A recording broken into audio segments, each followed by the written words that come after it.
Welcome, everyone, to Mondays with Michael. So good to be with you. A warm welcome to all. And happy January 19th.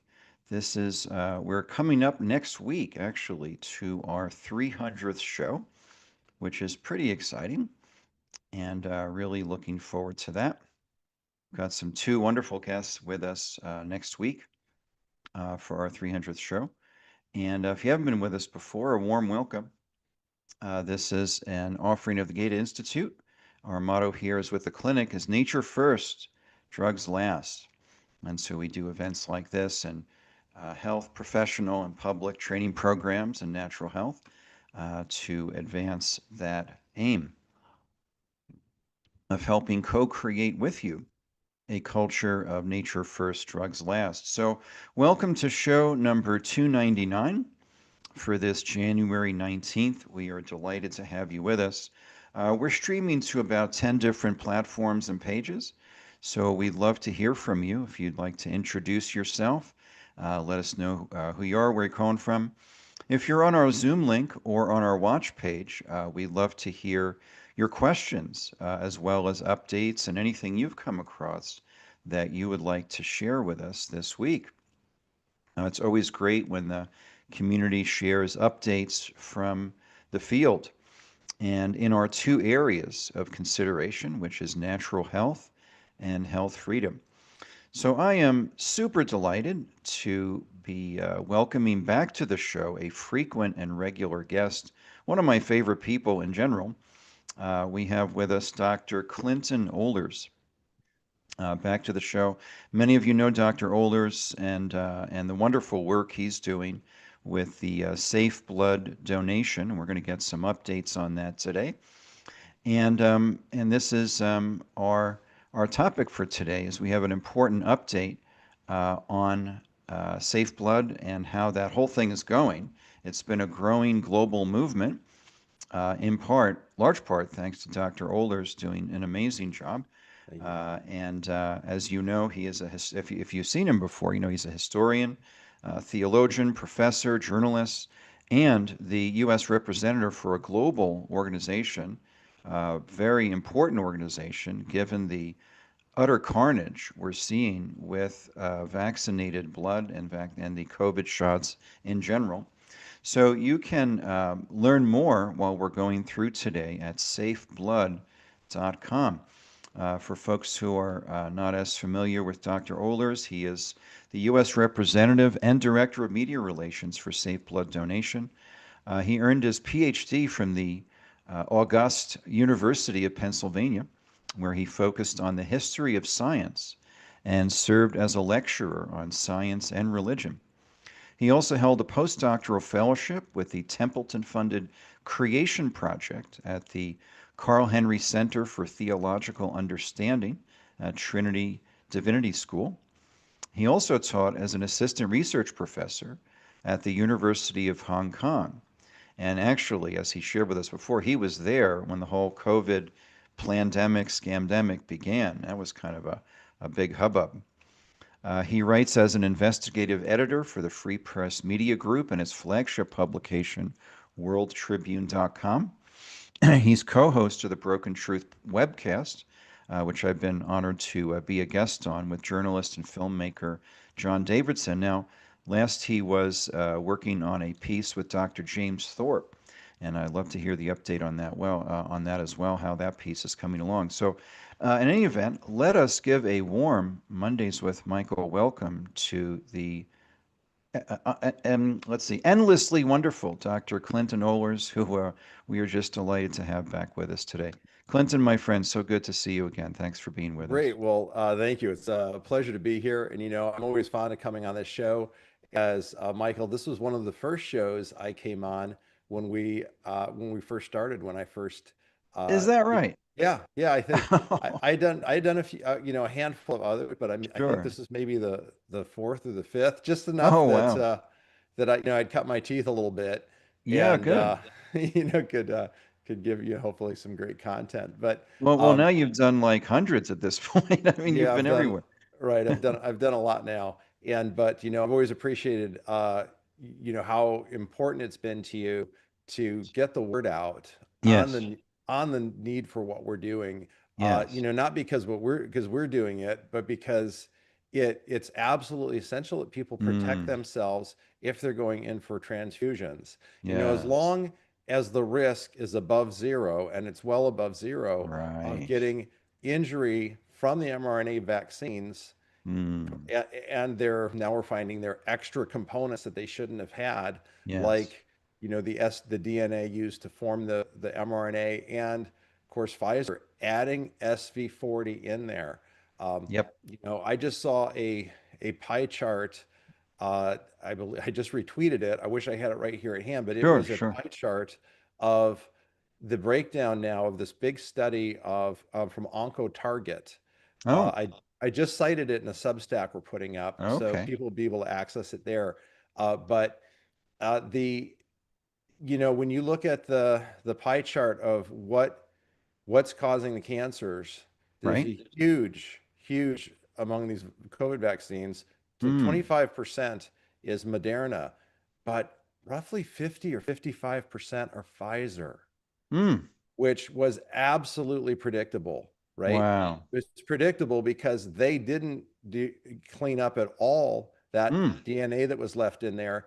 And they even added the SV40 promoter, Mm. which both, as I think probably everybody on this show knows, but if you don't, it both suppresses the P53 gene, which fights Yes. cancers, Yes. and it also it promotes it. It gets the target DNA Right. into the cell and its nucleus. That's its job. Right. So Right. this is very bad. But this is where are we finding these things still? They're not just going into people's bodies and being taken up in the tissue. Kevin Right. McKernan has been very vocal that they're finding this circulating in the blood, Mm. even in studies that didn't intend to look for this, right? Out Hmm. of Australia, for example, people who have had the shot quite some time ago, Right. right? I mean, months ago, months to years ago, and Right. are still showing this DNA circulating in their blood. And Mm. that unfortunately, I think you may be familiar with McCullough. Yes. His group has been talking about a patient they're helping who's now Yep. 3.5 years post-vaccination with mRNA That's right. circulating. That's So right. I And think they're finding the DNA in cancerous tumors. absolutely, yeah, there's no question that there's a causal relationship. I Mm. think. I mean, the people have the shots, and that DNA is in the tumors. Um, Right. did the tumor just pick it up for fun, right? Right. So Yeah. yeah, and it's. I think when we reflect back, I think in Yeah. those couple early interviews I did with you, we were talking about how I hope that what we're going to see is maybe in 5 years we'd see the human body, you know, by God's design, Yes. bouncing back against this assault, right? Right. That Right. was before we knew about the DNA and the SV40, right? And Yes. so now Yes. I'm very concerned and agree wholeheartedly with Peter McCullough that we're looking at a much larger time horizon Yeah. for there to be any hope of Right. even returning, if possible, to where we were in 2018. Yes. And Yes. so, yeah, Yeah, and I'm still with you, Clinton, that God's bigger than all that. yeah, That regardless of how nefarious and catastrophic this intentionally genocidal injection has been, there's still something bigger, yeah. at work. Well, I know you always like to, at least when I've been on with you, because of my background. For those who don't know me, my background is history of science, but I was focused on science and Yes, religion, science and that's Christianity. right. And it was coming back to the States during the COVID Yes, pandemic, and then seeing what a train wreck science was here, uh, right, and how the logical things weren't being done. The things that right, were helping were being suppressed. And you think, what is going on? So the right. present day of science became, to me, the most interesting thing in history. And what's more, I just felt if I have some analysis that can help people, I absolutely have to do it. This is a crisis. Well, for sure. And you start, I mean, I really appreciate, I mean, as an academic and a scholar, you started and a professor, you were published, you started sharing this back when COVID, happened. You were speaking, you were lecturing at University of Hong Kong, I believe. Yeah. And when this all broke, and you were like, "Hey, wait a minute, this doesn't make sense," and immediately got attacked. Yeah, right. We knew it didn't make sense when we were in Hong Kong looking at uh, the news reports, right? Right, And right. here's Wuhan, a city of 11.5 million people. If they've Yep, had 268 deaths or whatever the number was at that point, I yep. would have thought that's how many people die in their sleep in a week, right?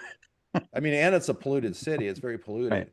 So, I'm not saying it's not beautiful, but air pollution is a No, big thing there. sure. And the Chinese will often suffer from nasal cancers and things. So, um, Yes. so that was not a big death toll. So why do they have they're building a new hospital. They're going to do it in 7 days. And I counted them up. There was over 40 excavators in the pictures of this Whoa. construction site. And this is how naive we were back then. Okay. And Huh. it's partly related to being an academic. People wonder, well, Yep. how come academics don't get on board quickly enough? Mm.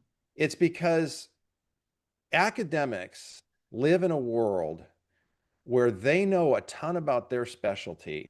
Right. Not many other people do. And they're constantly having to correct misunderstanding about their specialty. Okay. Oh, okay.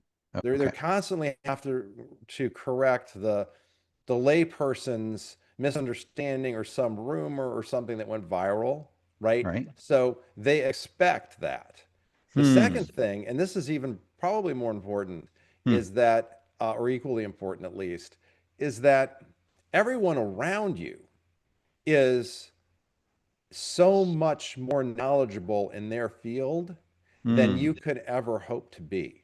Hmm. So, Okay. as the social environment is always Right. one of at least outward respect towards Hmm. other people's point of views. And if you don't want to make a complete fool or worse of yourself, Right. you Right. don't just assume that when a colleague says something that doesn't sound like it makes any sense to you, that it's because they don't know what you're talking about, Hmm.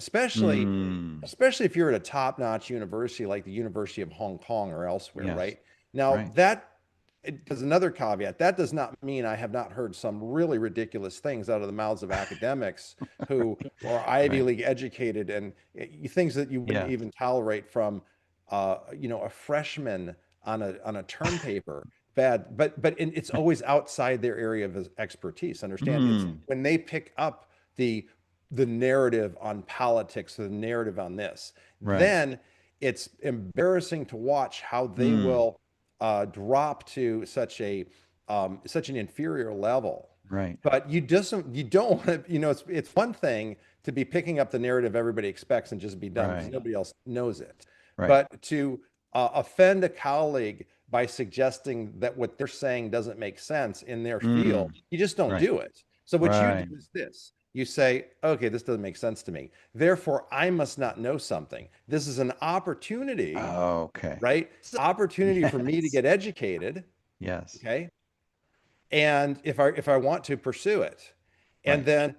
then depends on how complicated it is. I'm like, it might be that not only do I understand that, I don't understand 10 subsequent questions that arise Hmm. from that. So now it's a matter of Hmm. how much time does this person want to spend Right. bringing me up to speed? Right. But then there's something that can happen. Okay. And this is where cross-disciplinary work is so powerful. Yes. You can get to the end of the questions and find there's still not an answer. And Hmm. that is an indication of a Hmm. blind spot within a discipline where Right. there's a philosopher, I've got to remember his name, but he called it the dead hand of, what he called it, the dead hand of proficiency. Okay. Oh, wow. Yes. That's a good one. Yeah, where the discipline has become Yes. so, it's just such a given that Hmm. certain things are true that they're no longer being questioned as new evidence arises that should cause them to be questioned. And somebody working cross-disciplinary, Yes. coming from the outside, will often flag those. Right. Okay. Oh, okay. So what you have to do then, if you're going to critique somebody else's discipline, is you have to do double work, right? You now got to Right. get educated in their stuff and then figure out. And that's what happened to me coming back from Hong Kong with COVID. But that's Right. also what I experienced there, and Huh. it's one of the reasons that the universities have been so late to the party And it's Oh, multi-level, right? I mean, okay. they're captured, their medical Right. schools are captured by big pharma dollars. Yes. Um, Yes. the journals are captured. I mean, we can talk about, more about capture, but Sure. I remember looking at all of those excavators and thinking, huh, Right. What's going on? what's going on? But you didn't give yourself permission to say, oh, they're just lying. Okay. The Mm, same way you mm-hmm. wouldn't give yourself permission to say, oh, my colleague over there in the engineering department just doesn't know what he's Yes. talking about. Right. So let me see if I just want to, because you Yeah. mentioned something kind of important. It sounds like this is kind of a academic hubris, where because I'm an expert in one area, therefore I'm an expert in all areas. Is there a little bit of that, or therefore whatever I say carries the weight of my specialty knowledge, even though I'm making pronouncements about something outside my Yeah. area of expertise? Is that That hubris does sneak in for two reasons. The more okay? prominent you become and the more used you get to being right, Right? the a laziness can set in which you just think if you Oh, think it, you're right. okay. Okay. Oh, okay. The Okay. other thing is Huh. that, remember what I talked about? You're always being hit by stuff that's really ridiculous and Mm-hmm. having to correct it. Yep. Well, you come to believe that you are part of a network Hmm. that knows. And the Right. people outside this network, the average person, they don't know. Okay. Right. And so, I think it's the kind of thing that leads doctors to, if someone comes in and like think about chronic Lyme. I mean, there's great films about chronic Lyme. Yes. And what do these Yes. people go through? Like you've got a 12-year-old girl who say can't climb down the stairs because her knees are so swollen. Hmm. And they say, well, it must be psychosomatic. Right. Oh, really? Like, is that what Right. happened to Right. you? In Right. other words, there's this hubris that comes in that absolutely can go so far as denying obvious reality. And, Hmm. which is a whole nother, I'm sure it's a whole nother rabbit hole for us to go down. Right. But I think it gets to, like, it helps us to understand why the universities are so effectively captured and Hmm. are really right now. I mean, have you seen anything in the last 5 years since we've been Yep. facing this Yep. that's come out of a university Right. that has been uh, that has been helpful, and then right in Right. solving this crisis? Right. And Right. if it Right. has been helpful, was it ahead of the Right. curve? Oh, okay. Right? Okay. All the helpful stuff was delayed. Like Hmm. we're all applauding. Oh, the studies out of Yale that Right. showed that this was circulating so much longer in the system. Right. Right? How delayed was that? Hmm. Now we're getting stuff about I think myocarditis and other things. There's more Oh, a more lot. coming out of these universities, but Yep. it's been so delayed. And of course, part of it is well, anyhow, there's so many things. We should probably move on to other topics, but No, this is great because yeah, you're getting to the some of the underlying because the whole thing was like a massive, in my opinion, was a massive psyop that relied on people trusting experts, yeah, right? yeah. So here's one of my favorite quotes from the great physicist Richard Feynman. I'd rather have questions that can't be answered than answers that can't be questioned. Yeah. That just something that came to. This is from a seminar on vaccines that I teach. That what you were talking about reminded Yeah. me of that attitude of humility that is often absent in the expert class. Okay. Well, good. Hey, a question just popped up about, as an academic, how long do I think it will take for the universities to enact, come around on something like this new food pyramid? Yep. Um, slowly, right? Yep. If they think, if they believe, and all their colleagues, this narrative that RFK Jr. is just this imposter who doesn't deserve to be there because he's an anti-science Right. uh, Right. deplorable, Mm, then the only safe thing to do as right. somebody publishing in an academic environment or having conversations at the Christmas cocktail party is Mm, to fold into that narrative. Like, people okay. don't realize how controlled the universities are, and Hmm. it's the reason sociologically. One of them, there's multiple, is that your entire career advancement depends on the consensus of your peers that you are credible. Huh. Okay. Okay. And your peers, by definition, are not specialists in your field since you Right. don't duplicate specialists. Right. So they know that you're good because other people in your field say you're good, Hmm. right? Hmm. But if you start going outside the boundaries of what's acceptable, like maybe intimating that you support Trump, Mm-hmm. okay, or you think that the vaccines aren't safe and effective, or you think Mm. ivermectin and hydroxychloroquine should be looked into, Right. now you're suspect. Now you're Mm. starting to look like one of these guys that they're used to dealing with who doesn't know what they're talking about and Hmm. picks up on these conspiracy theories, which Right. they see as tantamount to wild internet rumors. Okay, Yes. your Yeah. credibility starts to take a nosedive, Mm. and that was going to affect whether you get tenure. And if you have tenure, that's going to affect whether you get promoted. You get Mm. tenure, but then you're associate professor. Do you want to be full professor? Do you want to be Yes. endowed? Right. Mm. So you can't afford in the universities, and this is why I'm not there. Okay, it's the main reason Yes. Yes. why. Okay. In the universities, I mean, the practical reason is obviously we left Hong Kong. I was on a 2 year um, visiting professorship, assistant research professorship there. We Right. planned to fund it for a third year. Incredibly, funding that we thought would be um, an easy layup didn't come Yes. through. Oh. And and again, I'm going to go back to that being divine providence, because Yes. had it, we would have been stuck in Hong Kong. That would have been a nightmare. They were draconian. Oh. We still Right. have good friends from there who I think are suffering PTSD from what they went through being locked in Whoa. basically Wow. for 2 years. Mm. And so it was great that that didn't happen. Mm. And I'm very fortunate, but that also meant we came back, in the middle of the academic year, during a time when Oh. all the universities were going into lockdown and having to do furloughs. They're actually Mm. furloughing people. Mm. And that was also when I decided to start writing on the pandemic. And I remember I turned to my wife because I started with the World Tribune, which you Yes. mentioned. And I said to her, I said, honey, if I start writing for this publication, Right. we have to recognize I will never go back into academia. That door will close. Oh. Wow. With the exception of maybe a Wow. small Christian liberal arts college Sure. or like Hillsdale, You'll always be welcome in right? Hillsdale, I Always was be about to welcome, say. right? Right. But that's a pretty small pool. And Yeah.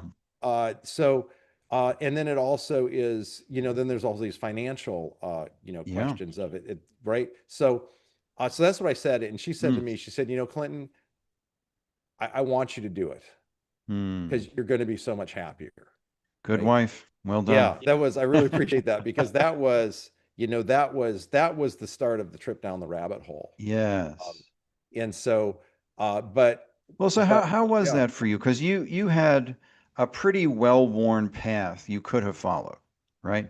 You're, Ivy League PhD, all these credentials, published, respected, and you could have just followed that path of teach, publish, da da da. And it's a safe, well-worn path. It's mhm. the security there, sort of.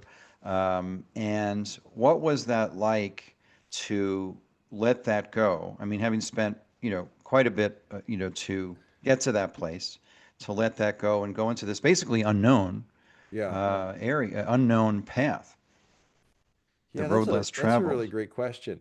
I I have always been very cross-disciplinary in my approach. In other words, Mm, I have never been satisfied with just very, very specialized areas of knowledge, mm. right? Because to me, the bigger picture is always the more interesting one. And so that, Okay.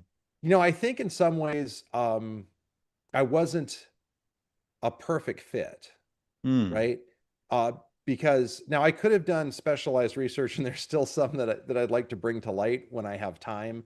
yeah. Then that I think is valuable. But to spend all my time in that, uh, Oh, okay. that was stifling for me. Yeah. And so coming out of that, we've and we just launched the Substack now. Like we decided at Safe Blood, look, there is so much more commentary that'd be valuable on what's going on. And Right. so we've launched that, and like what's going to come out today Yep. is uh, Dr. Sukrit Bhakti. One of Oh his, yeah.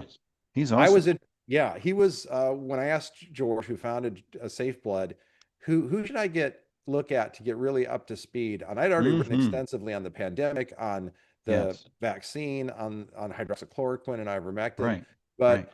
to really get up to speed, who would he recommend? And he recommended Dr. Sukrit Bhakti For and sure. another person by the name of Dr. Haukertz, who's both are Yes. German. Yes. George is Swiss. We were started out of Switzerland. Yep. And Yep. that Sukrit Bhakti had a clip that I saw where he Right. is predicting passionately and Mm. explaining why there will be, not there might be, there Right. will be. Can we get a copy? Absolutely. There will be, and I'll tell you how to get it in just a second. Yeah. There will be rises in viruses. Hmm. Get this, I only realized this part just rewatching it. Right. And linked with that, increases in miscarriages and natal death, stillborns. Oh I wow. didn't even recall, that I Hmm. wasn't even thinking about that back then. And Yep. rewatching it for this Substack, I was shocked that that was included too, because that was one of the areas where we saw this enormous rise after the Wow. vaccine. Uh, Wow. Cancers. He predicted this Yes. is December of 2021, and this is just when he brought it out on video. He'd been predicting this much Yes. earlier, Yes. but so we're talking like mid to late 2021. He's telling us all this is going to happen. The I know. I third, was playing Bhakti's videos in 2020, in 2020, 2021. His earliest stuff, which people were like, "What?" And he had this sight, this vision into what was coming and how catastrophic the lockdowns were, but also when it came out, the injections. yeah, and so right. It almost it was stunning, Hmm. right? And he had a third prediction though. And his third prediction is these long latent bacterias that the body Hmm. suppressed will Hmm. reemerge. And he Oh. highlighted tuberculosis. Hmm. He said, Wow. we will see a resurgence of tuberculosis. Wow. God help us if this explodes. Right. And I mean, it's only 7.5 minutes, but it's like some of the most informative 7.5 minutes that a person could have Yes. on what's happened and Right. what is happening. And as of just over a month ago, Yep. we have the confirmation now that tuberculosis is on the rise out of this huge study of Oh, 51.6 million people in South Korea. really? Yeah, we got the study. And so that's what this latest Substack post is on. People Oh, can yeah. get it So, at safeblood.substack.com. okay. That's there's not a lot of articles yet. There will be, but Yeah, there's yeah. only this is the first real research post I'm putting up. And so I went back. So the title of it is Dr. Sukrit Bhakti's third prediction proves Yes. true, and Great. mentions this study. And So, yeah. so So, just want to pause there for a sec, Clinton. I just want to make sure we have the right page here. And, okay. So, this is, let me get the link into our watch page. Is this the correct spot? yeah, that's my latest interview with Tom Renz.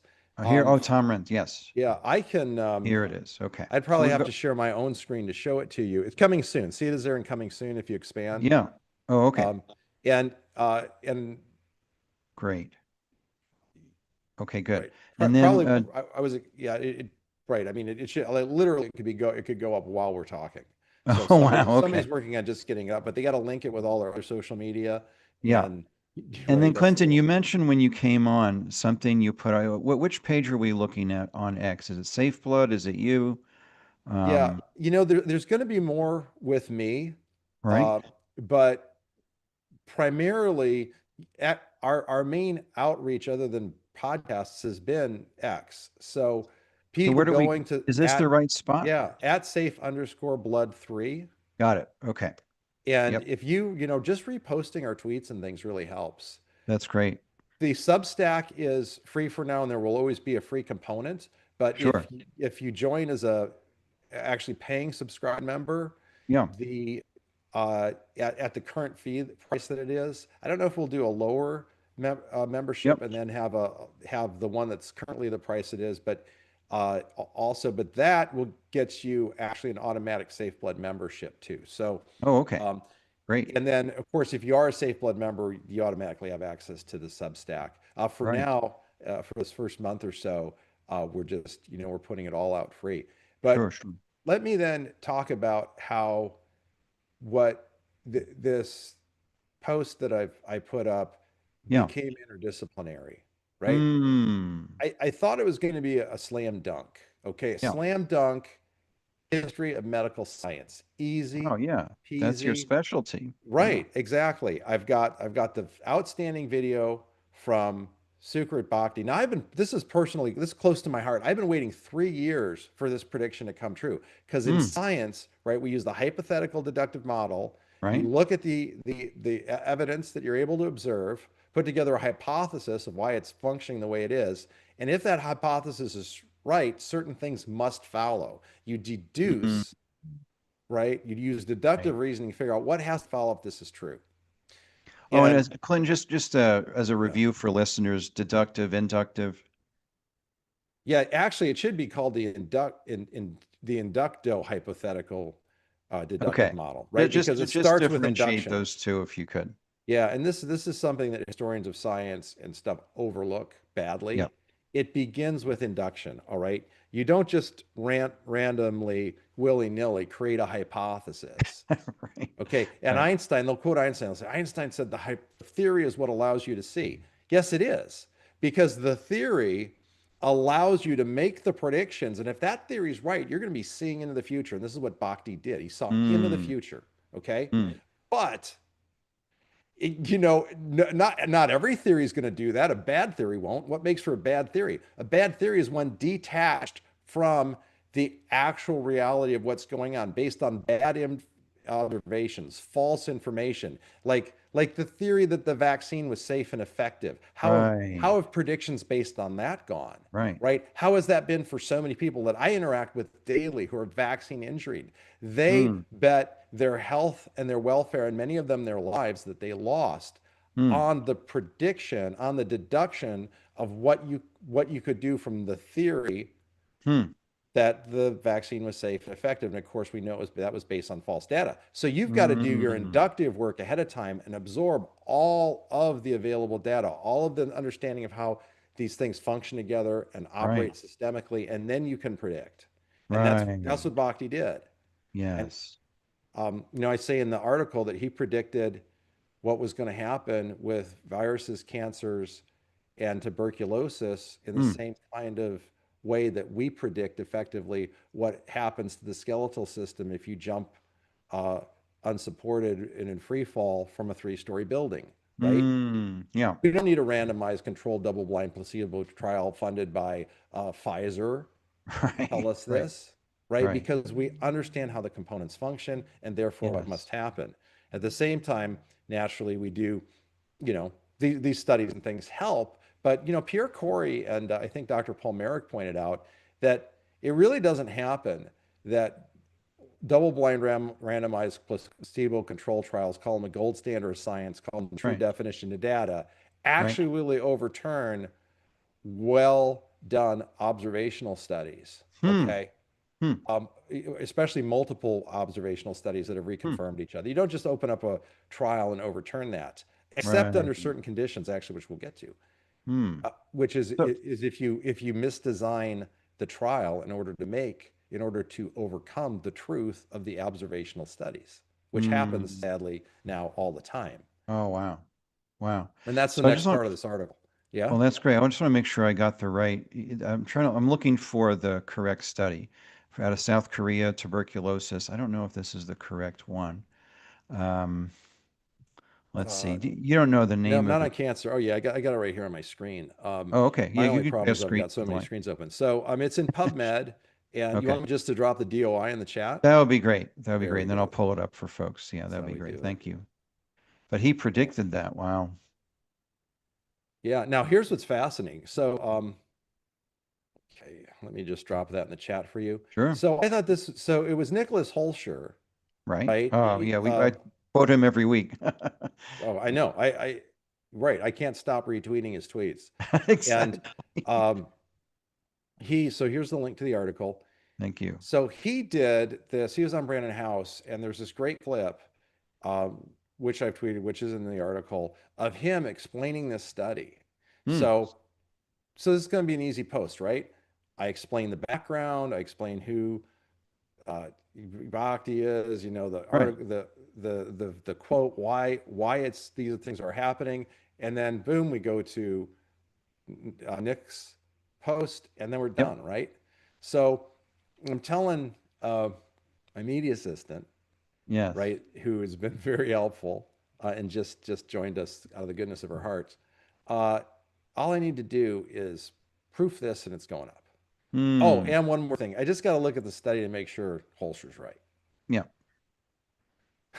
The gist, right? Just the thing I should have done at the beginning. I'm glad I didn't though, right? Right. Well, I think it would have had the same effect either way. I open the study, and it's not saying what Holster's saying, Hmm. and I'm like, How'd that happen? now I'm wondering, right? Right. Like, Right. how is Hol Right. because the study isn't showing this overall increase in um, in all the stuff. It isn't showing that with each vaccinated. Now there's okay. Don't take this wrong. Let's not get a Yeah. cutout clip here, or that I'm actually saying no, Schulzer's right. No, Wrong. sure, sure. He's right. He's right. Yeah. But when I'm looking at this, that's not what the study's saying. The study's saying that it like if it's pertussis, it had great improvements with each additional booster. So if you've had 4 boosters for COVID, man, you're like pertussis invincible. Okay. But there's been some strange anomalies and blah, blah, blah. So it's mixed, Right. it's not all over, which would Right. undermine the claim that your immune system is being weakened with Right. every subsequent booster. I'm thinking, Hmm. how did Holster do this? So, I texted the team, hey, this isn't going out. I need to get a hold of Holster. I said, I think I have to take this a different direction, but he's a very credible person, and it's Peter McCullough Foundation. So Yes. before I say that I disagree with them, I Yep. want to know why. And you see how this is always the safety button. Yes. Before I openly disagree, especially with somebody on my own side, Right. I'm going to do the courtesy of finding out, is there something I don't know? Because Right. I'm looking at this and I can't figure out anything I don't know. And Yes. I'm reading some pretty aggressive tweets, Yep. comments under the tweet of Yep. how Holster's just pulling the wool over people's eyes and completely misrepresenting this. So I'm Hmm. like, wow. So Hmm. I happen to have his phone number, so I text Sure. him and email him. I've never contacted him actually before, but I did have his number through Right. someone else, and I said, hey, could you call me back on this? He Sure. does. He calls me right back. We had the most fascinating conversation. Wow. Okay. Which is now a foray into another discipline. Do you see? It's Okay. like you can't stay in one discipline. Well, All Clinton, right. And you were kind of built for what you're doing now. I just want to emphasize that, like your natural proclivity yeah, to think broadly, and as well as your, academic training and background is perfectly like life works, kind of divine setup here, well, thank you. that I mean, you're yeah. doing exactly what you are built to do, just native talent and ability. Well, thanks. Well, this is why I really enjoy what I do, right? Yeah. So, because this could have been very frustrating, right? Because I Right. mean, this whole thing was done. Right. So how did So, it go? well, he said, Clinton, where this is coming from is the supplementary material. Okay, Oh, supplementary material. I'm like, where's that? Okay, there's a wow. little document, a Word doc attached with with the study. Really? Yeah, if you click on that, that's where all Wow. the really valuable information is. Yeah, Wow. yeah. Now even that's muddied a little bit by how they group things. But what's the other discipline you're stepping into now, right? The new discipline you're stepping into is basically um, peer-reviewed study critique, right? We need a whole Hmm. science of people dedicated to ferreting out the truth Yes. from studies that are actually either by design or by blindness, Right? not designing themselves properly. And so, Uh, although they're finding the signals, they're not putting it in the abstract or the conclusion or elsewhere. Now, I don't think oh, this one's that innocent. Okay, I don't. wow. I don't think any of them are that innocent. None of the Huh. ones I've worked with could possibly be this innocent. Huh. But so what do you find there? Well, in the supplementary material, you find things broken down by age group. You Oh, find things, they even have one. See, what they did was they grouped uh they grouped things as people who've had 0 to 1 shot, people who've had 2 shots, people who've had a right. third shot, and people who had a fourth shot. Right. Now, I knew separately because of writing this piece, because I had looked at what the vaccine uptake was in Korea. And let me tell Mm. you, there ain't no place like Korea, maybe Singapore. I mean, basically everybody over the age of 18 in South Korea Wow. has Wow. had high 90 percentiles of uptake of the vaccine. Do you know that Mm. 20-year-olds, okay, this is terrible. 20 to 29-year-olds, right? The Yeah. people at the most vibrant part of life that, Right. men are At just least really, risk for COVID. Yeah. yeah, men are hitting their maturity really at Yep. 25, Right. right? Even their cognitive maturity, Right. right? That group in Korea is vaccinated with this horrible vaccine Yeah. at a rate of 98.9%. No. Yeah. Oh, Yes. wow. And if Wow. this really is triggering, which it is, an uptick in tuberculosis, which is a Yeah. slow growing, Yes. slowly multiplying Yep. bacteria, I Right. mean, who's the most Mycobacteria. at risk long term than that group of people in a Wow. population where tuberculosis is endemic? It's not endemic in the US, but it is in Wow. Africa, India, and Asia. Mm. Okay. So this is, this concerns me. Yeah. Um, but now, how did they hide it? Well, they just put it in the supplementary material. And what they did is Oh. but first off, well, what did they put in the supplementary material that they didn't put in the study? Okay. So I said in the study and all across the board, they were 0 or 1 is considered your unvaccinated group. Remember, we saw that before, Oh. right? Yeah. Oh, it's a pandemic of the unvaccinated.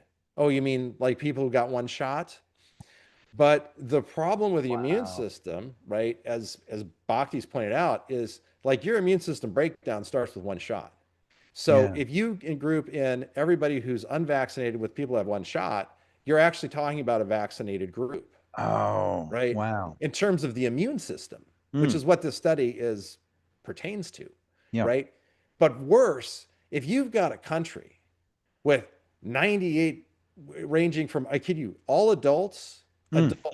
So starting at age, I think 17 or 18. The Mm. 17 or 18 is the lowest uptake of adults, and I think that's like 95%, Oh maybe 40. no. Yeah. So we're Oh talking no. roughly, and the like the specifics are in there, and I just can't look at it and Yeah. look at Yeah. you at the same time.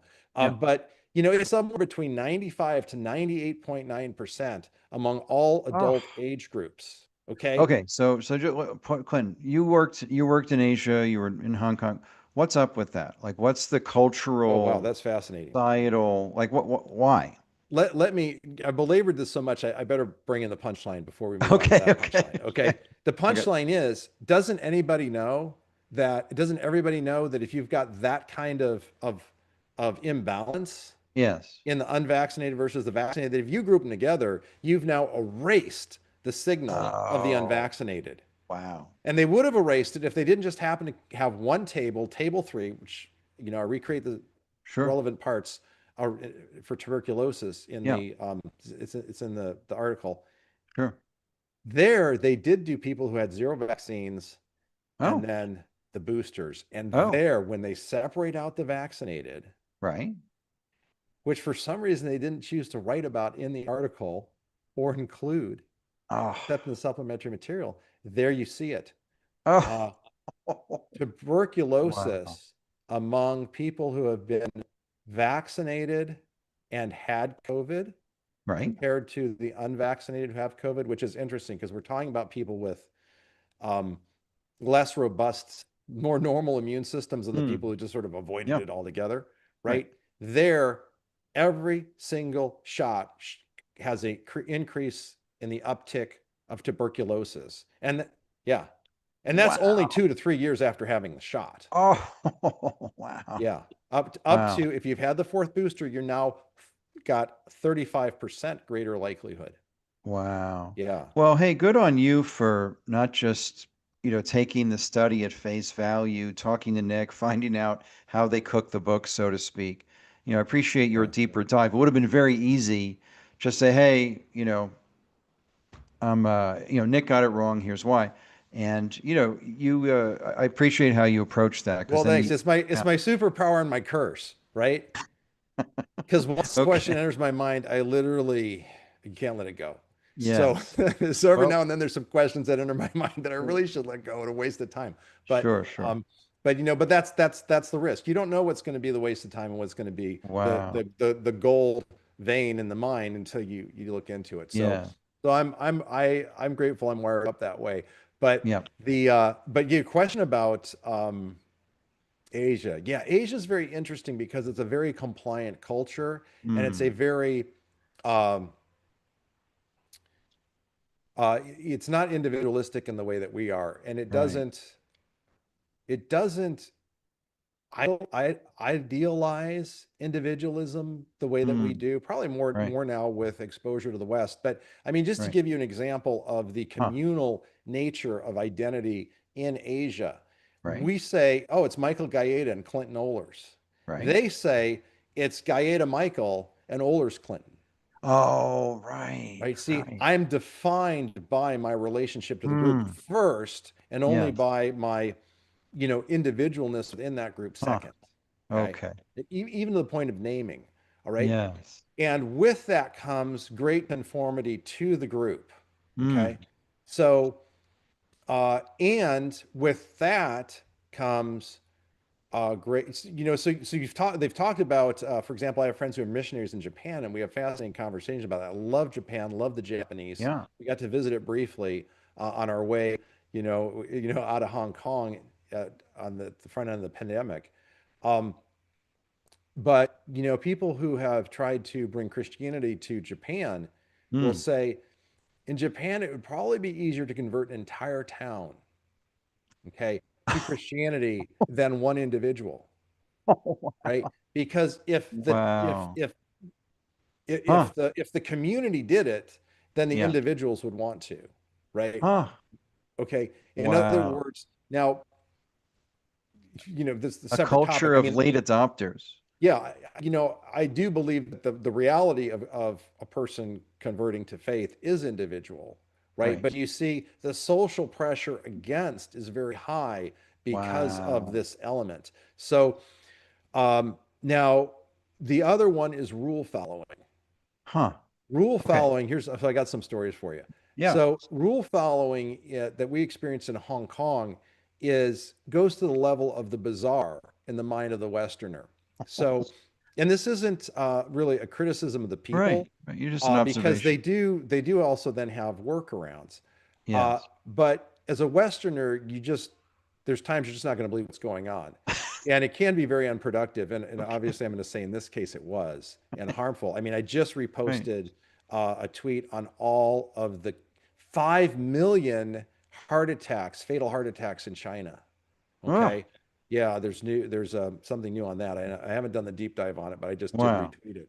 Um, but so it can be counterproductive. Mm.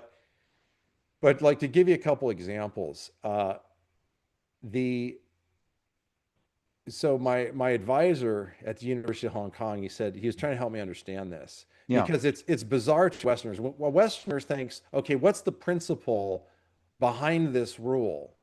Right. Give me a And why.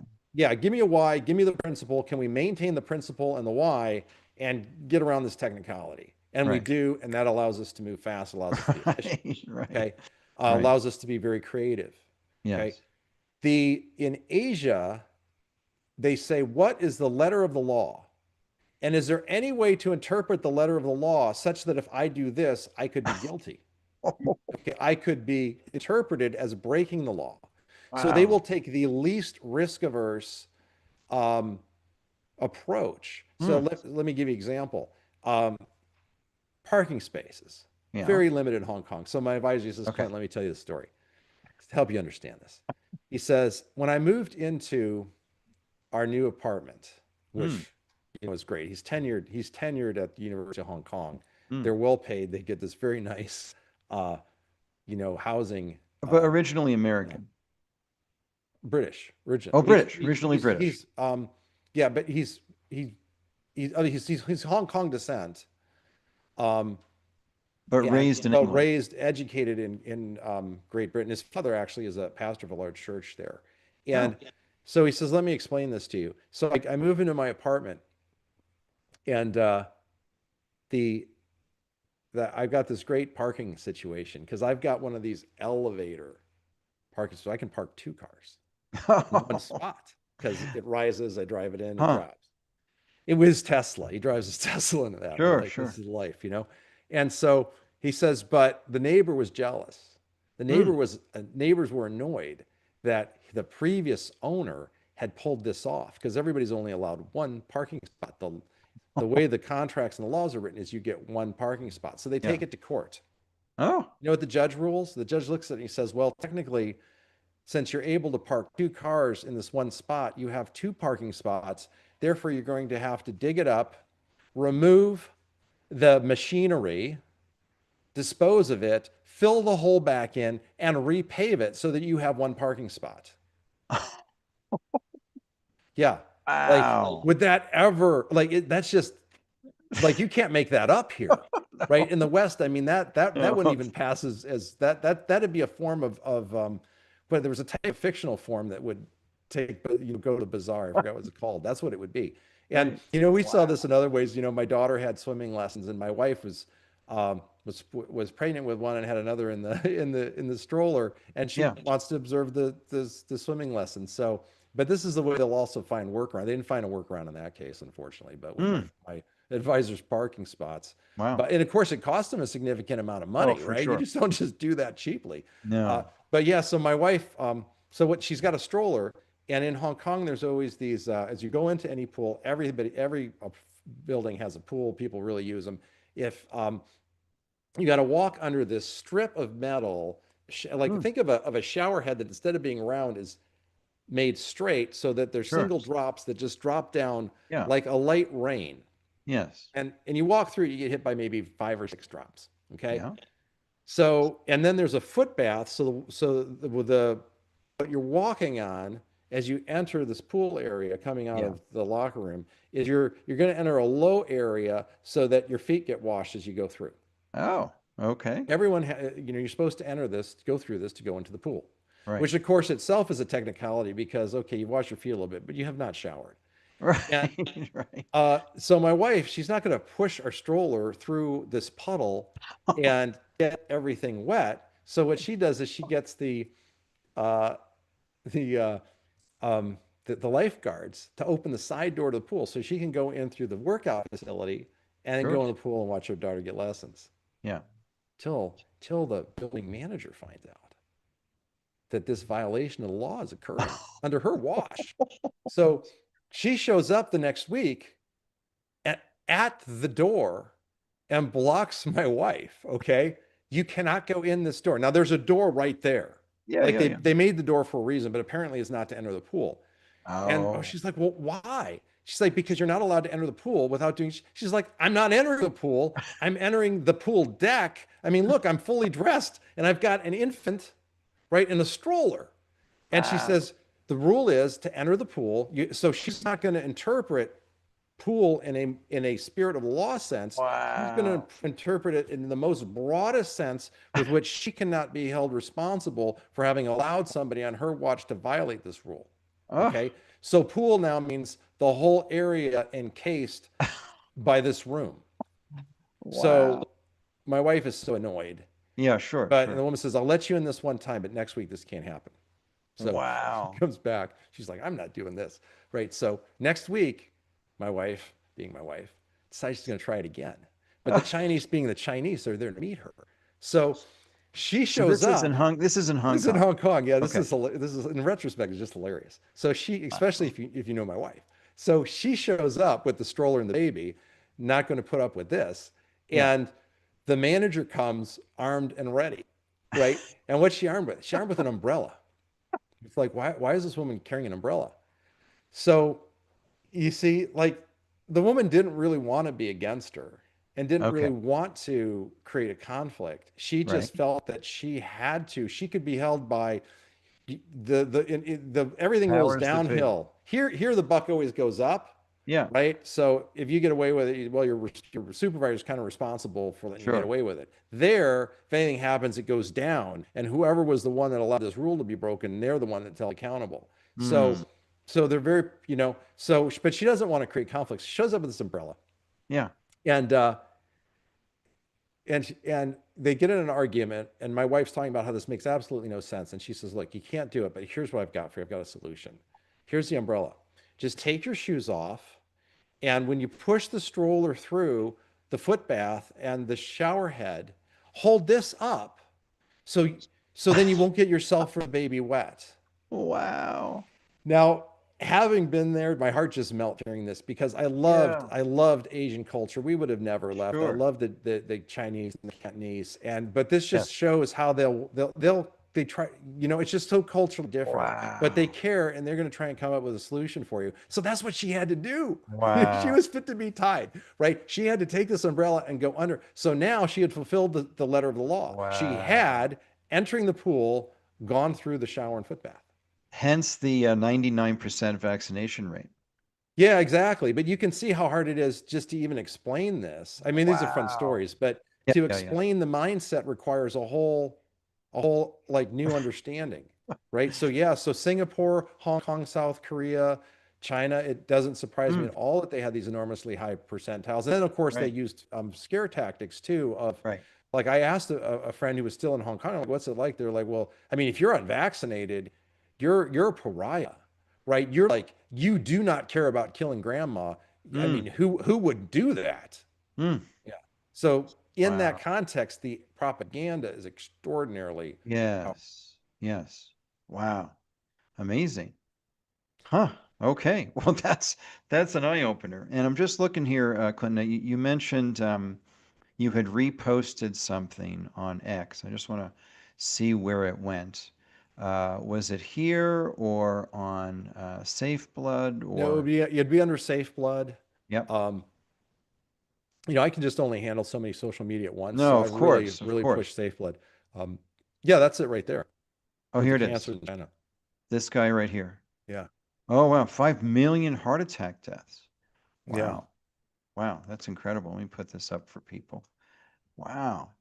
So wait, what was this story about? Now, if they had the mRNA vaccine, Right. a skeptic would say, well, look, China's largest population in the world was at least, Right. you know, Pretty close to neck India. and neck with India, Yep. right? Yep. Billion people there, Yep. or 5 million heart attacks that much. But here's what we Mm. know. See, again, going back to the Bhakti method, Right. if you know the parts, you know the whole. Okay. Mm. Now we know from these large studies of millions in Japan and elsewhere that Yes. among the vaccinated, myocarditis, Right. you recall like what the percentage is over the baseline of the Oh, unvaccinated? it's enormous. Yeah, it's like 500%. Yes. Okay. Yes. So people say, oh, 500% more likely to get myocarditis if you have the vaccine. And they think it's like, well, you roll this dice and Mm. but for, yeah, an individual does, but what does that mean on the scale of, a massive population? Right. Well, that number is coming from somewhere, right? Mm. And Right. what that means is that for every one person not vaccinated, Right. right, there's going to be five people who have more than five people who have myocarditis. Mm. So Wow. now, so now if we went back to 2018, we'd say, what's the leading cause of myocarditis? We don't know. We need to investigate it. It's so rare. Yeah. Okay. Now, when you've 5x'd the frequency of myocarditis with Oh, okay. one single introduction, one single Mm. variable, which would be the Mm. mRNA vaccine. Right. Now you know the mRNA vaccine is the leading cause of myocarditis Right. at a rate of 5 to 1. Mm. Okay. In other words, you're 5 times more likely, you're 80% likelihood, right? Mm. Or even higher, right? Of Right. getting myocarditis if you've had the shot. Like if you have myocarditis, you know that there's an over 80% chance that the person had the shot because that's the leading Right. cause. Okay, so Right. now that's what we know. So now the only question is, was Sinotap an mRNA vaccine? Right? Mm. Or would the vaccines that, so that's the question I'm interested in looking at. I said I hadn't done the deeper dive. That's going to Yeah. be my first question. Right. Um, if I do further research on that, is what vaccines were they using in China? And if they weren't using an mRNA platform, what were they using? And was that linked to myocarditis? Because that will answer the question. Mm. Because now we know if the answer is yes, they had mRNA vaccines widely in China, then Right. we know that however many heart attacks that they have, you know, the majority of them will have been associated with that vaccine. And Yeah. people say, well, correlation isn't causation, but that's nonsense. Wherever you have causation, you have Right. correlation. It's just the Right. right? Right. Hmm. So you had mentioned when I first got your note, you mentioned there's a couple of things that were going down in this area of vaccinated blood, and this was a story Yes. that you had shared with me. So just what happened here?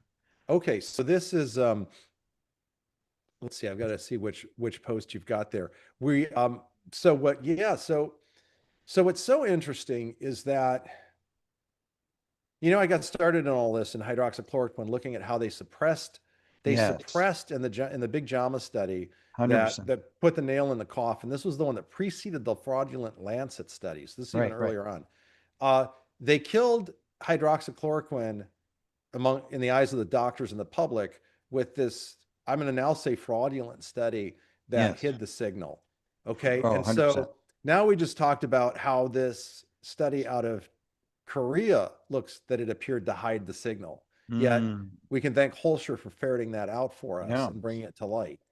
So now what there's the same thing keeps going on and it becomes the basis for policy. So let's talk about this. So Yep. the tweet that the breaking news with the earlier this week, or I should say later last week, Yep. we had this situation in Texas with a family where the wife had put out a tweet on X Right. of her concern that her husband is going in for open heart surgery to have an aneurysm repaired and a valve replaced, Right. and they're telling him that he cannot receive, the hospital saying this, okay, Huh.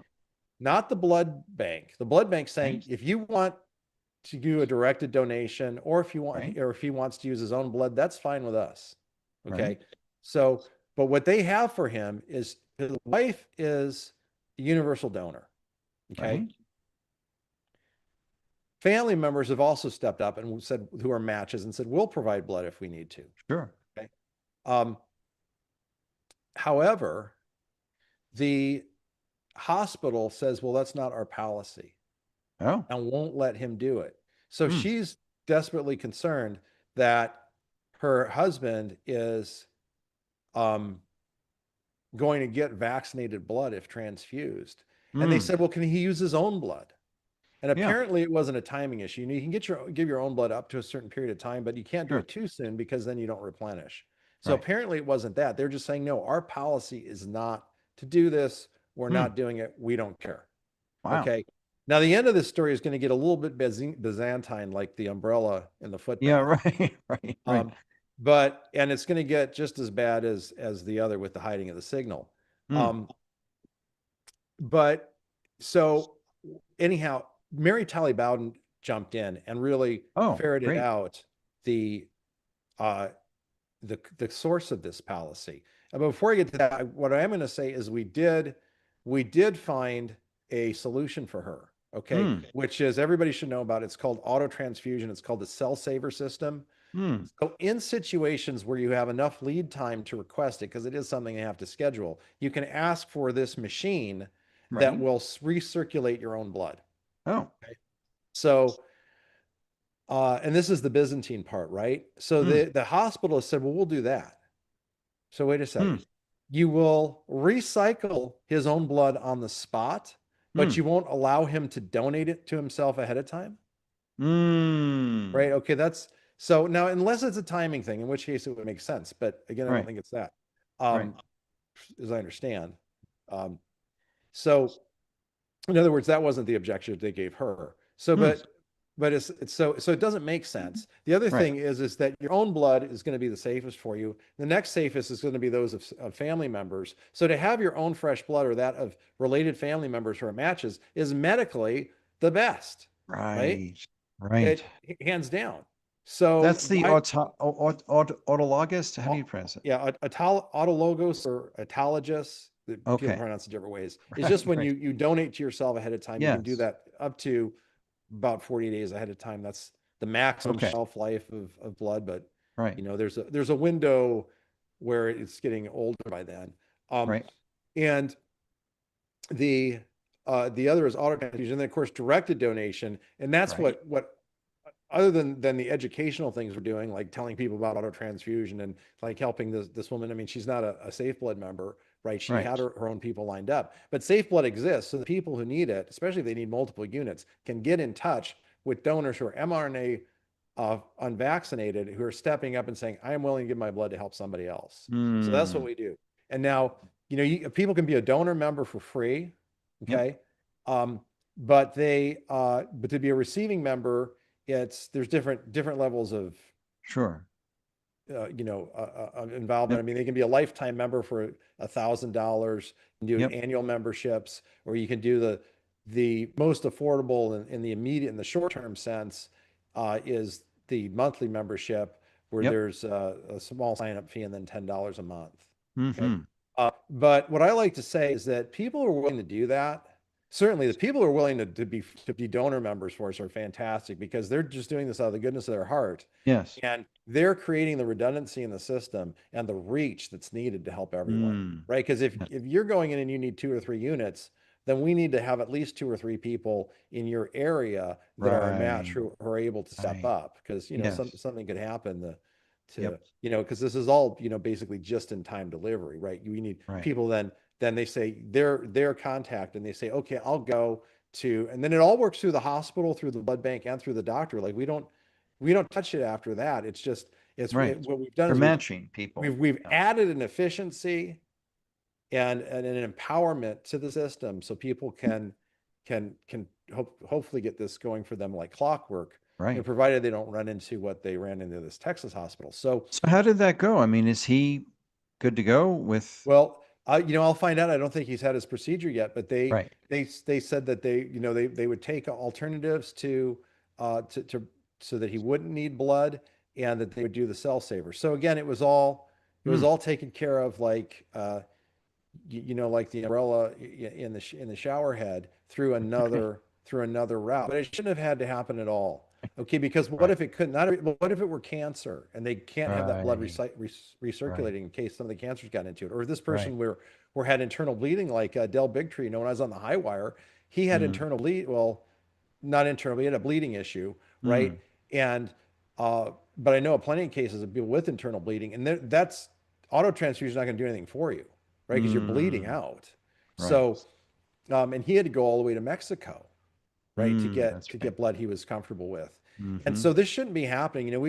I'm sure I've talked about it before with you, but I mean, families like a family of a child in Washington State's terrible.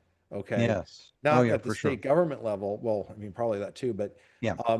it's not that the government passed laws against this. This is the hospitals are Okay. making this impossible for people. So this family, imagine a pediatric medical situation where a girl needs surgery, and you're denying the blood from the parents that are a match, and saying she has to Mm. take it off the shelf Wow. because you're promoting this false hypothesis that it's all safe and effective, and therefore we Right. can predict that no one will be harmed to the blood. So Nevertheless, that's we have what's all sorts of happening in evidence people. Washington? Yeah. So this family had to go all the way to Pennsylvania to get this done for this girl. I Mm. spoke with a woman and why should they have to incur that added expense and Of stress? course. Okay. Of course. This family in Texas, apparently the best, their doctor who's going to be doing the surgery is the best in the world.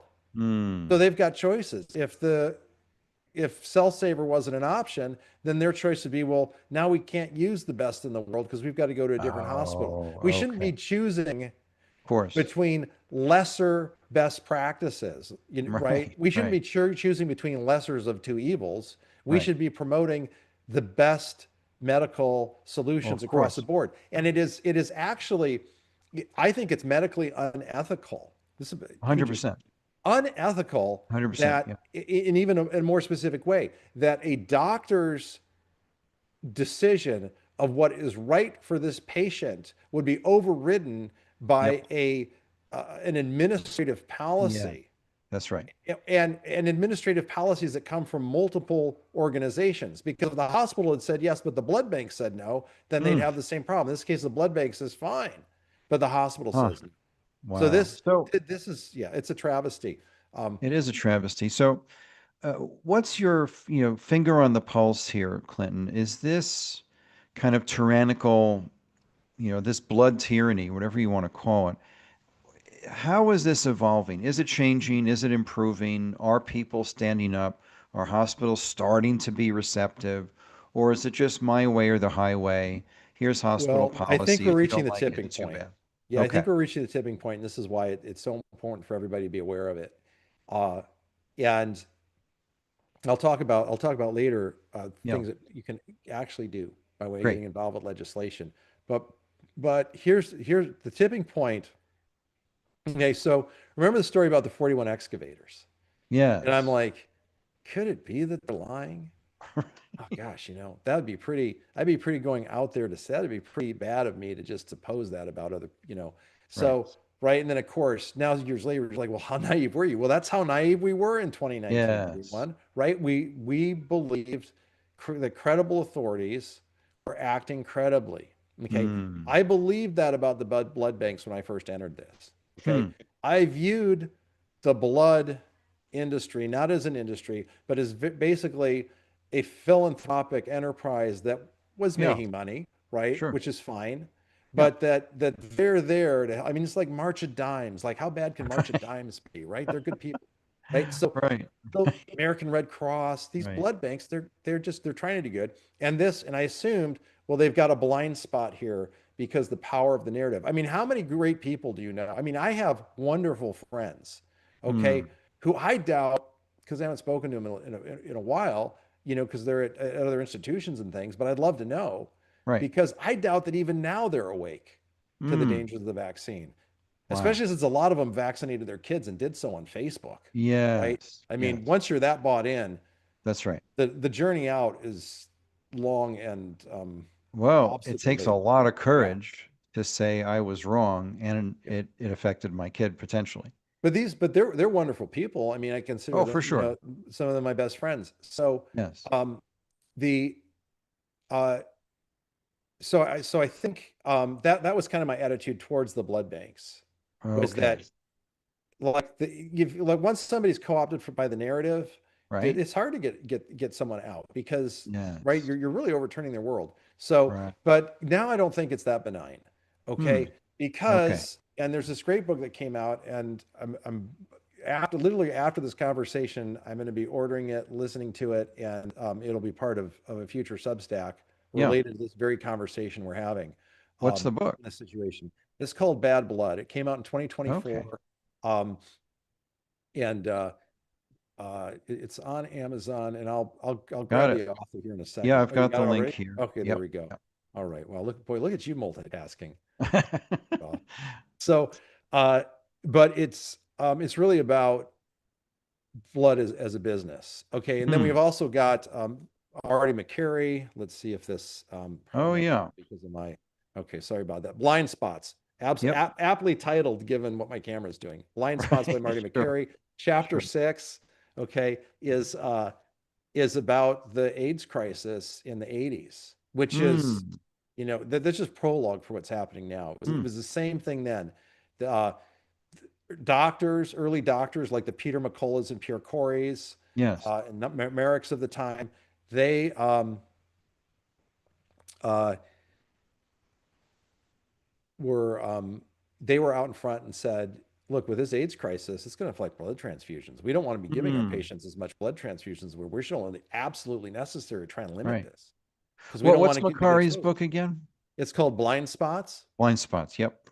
and it's a New York Times bestseller, right? And so Hmm. this also goes very well. This is why I think we're at a tipping point, because he saw this in the 80s. He saw Mm. how he writes about how it took like 8 years to get the authorities on board, right? And Mm. what happened in the beginning of those 8 years? What happened? The doctors who spoke up and said, "Hey, we've got an obvious problem here. I mean, just think it through." They were disciplined. Mm. They and suppressed so as to not create a hysteria about the safety of the blood supply. Mm. So, and this is a side question, but why is creating a hysteria about something? Again, that's that academic arrogance we talked about. Right. Right. We know better, and the hoi polloi out there, Mm. all these soccer moms and deplorables and everybody else, all these ignoranti, Right. they're going to go crazy, right? Yes. And not get. I talked to a guy, a friend, police officer who was Yeah. assigned to the hospital, okay, Oh. at the beginning of COVID. He said, Mm. we were like, we were prepared for riots and to be stormed. They literally thought the masses, I mean, that's how they were preparing. The masses in their hysteria were going to like be Wow. breaking into hospitals and we're going to have to defend. That's how nervous they were. Now, Wow. he woke up because he watched, he was always positioned outside the emergency ward. He's a captain. Um, Right. he said, I can't tell you how many people I'd watch go into the line to get the vaccine and Right. then be carried directly to the emergency ward. What? Yeah. Yeah. He said it was like, he said I said, Wow. can you estimate a percentage? He said, well, I mean, it's a lot. I feel like it was like 20%. It's Oh. probably higher, I think, because it was probably so Oh. dramatic. But these were the people Wow. then having anaphylactic shock from the nanolipid particle, Mm. right? They were the immediate casualties. But like he never took the vaccine. He was watching that. So, but the Oh. point is getting back to McCarry's book. I Yeah. mean, there is this strange arrogance about the irrationality of people who know less than you, Mm. and and so we're going to risk their lives rather than take the risk of discrediting what we're doing or creating a hysteria. So we'll just risk their lives. Mm. And this is a pattern that's terrible and it repeats. And again, it should be a subject of its own investigation because it's Yeah. a very vile, I think, part of fallen human nature. I mean, this gets us back to Yeah. God, right? But the Bible is not mistaken about our fallenness, and we Mm. see it in the blood industry right here in this chapter. Now, what happened in the meantime in those intervening 8 years?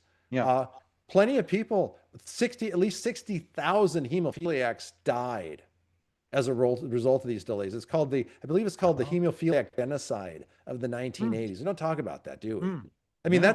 that's 60,000 people, mostly kids, probably, that people love, were an important part Mm. of families, and they're just gone because these Mm. jerks won't address the problem. I Mm. mean, they're dead. I Mm. mean, how is this not involuntary manslaughter? I want to know. Right. Right. Look at Arthur Ashe. So I'm a big tennis fan. The Australian Open's playing right now. Okay. I was up so late doing the final proofreading on this article, I got to actually see it live, right in the Oh. background. It was playing. But Wow. Arthur Ashe Stadium, so in September we had the US Open. That's the Yes. Arthur Ashe Stadium. That's named after Arthur Ashe. How did he die? He was a fantastic pro tennis player, Yeah. African American, and I remember. activist. Yeah, he passed away from AIDS, but how did he get it? I always thought it was, well, he must have been living a pretty risque lifestyle. Sure. He went in for a surgery, got this bad blood, and in Oh. that middle 8 year period before they took it seriously. Wow. So even if things were working benignly, Huh. okay, as benignly as they did in the 80s, Wow. people would still have to assume there's going to be a long window of, you know, flash to bang, of you've Right. seen the lightning. For somebody, nobody knows the thunder is coming until it comes. There's going to be this Right. delay, and you don't want to be. So I've been telling people that you don't want to be caught in the midst of that delay. Hopefully, Mm. years down the road, here we have these things resolved, but we don't have them Right. now, and we do have Right. many cases. You referred to the study I'm working on with James Thorpe. We have many cases Yeah. of people Yeah. harmed or Where's that injured at? from this. Well, that is, I'm moving it forward in the pipeline because I'm taking a lot of time now just to focus on writing because we need to get this Mm. out of here. And I mean, it's been sitting in the pipeline for a while. I've talked about these cases constantly, so they are Yeah. getting heard, they are having impact. But as we both know, in science, to really have impact, you have to have it in a peer-reviewed journal. Yeah.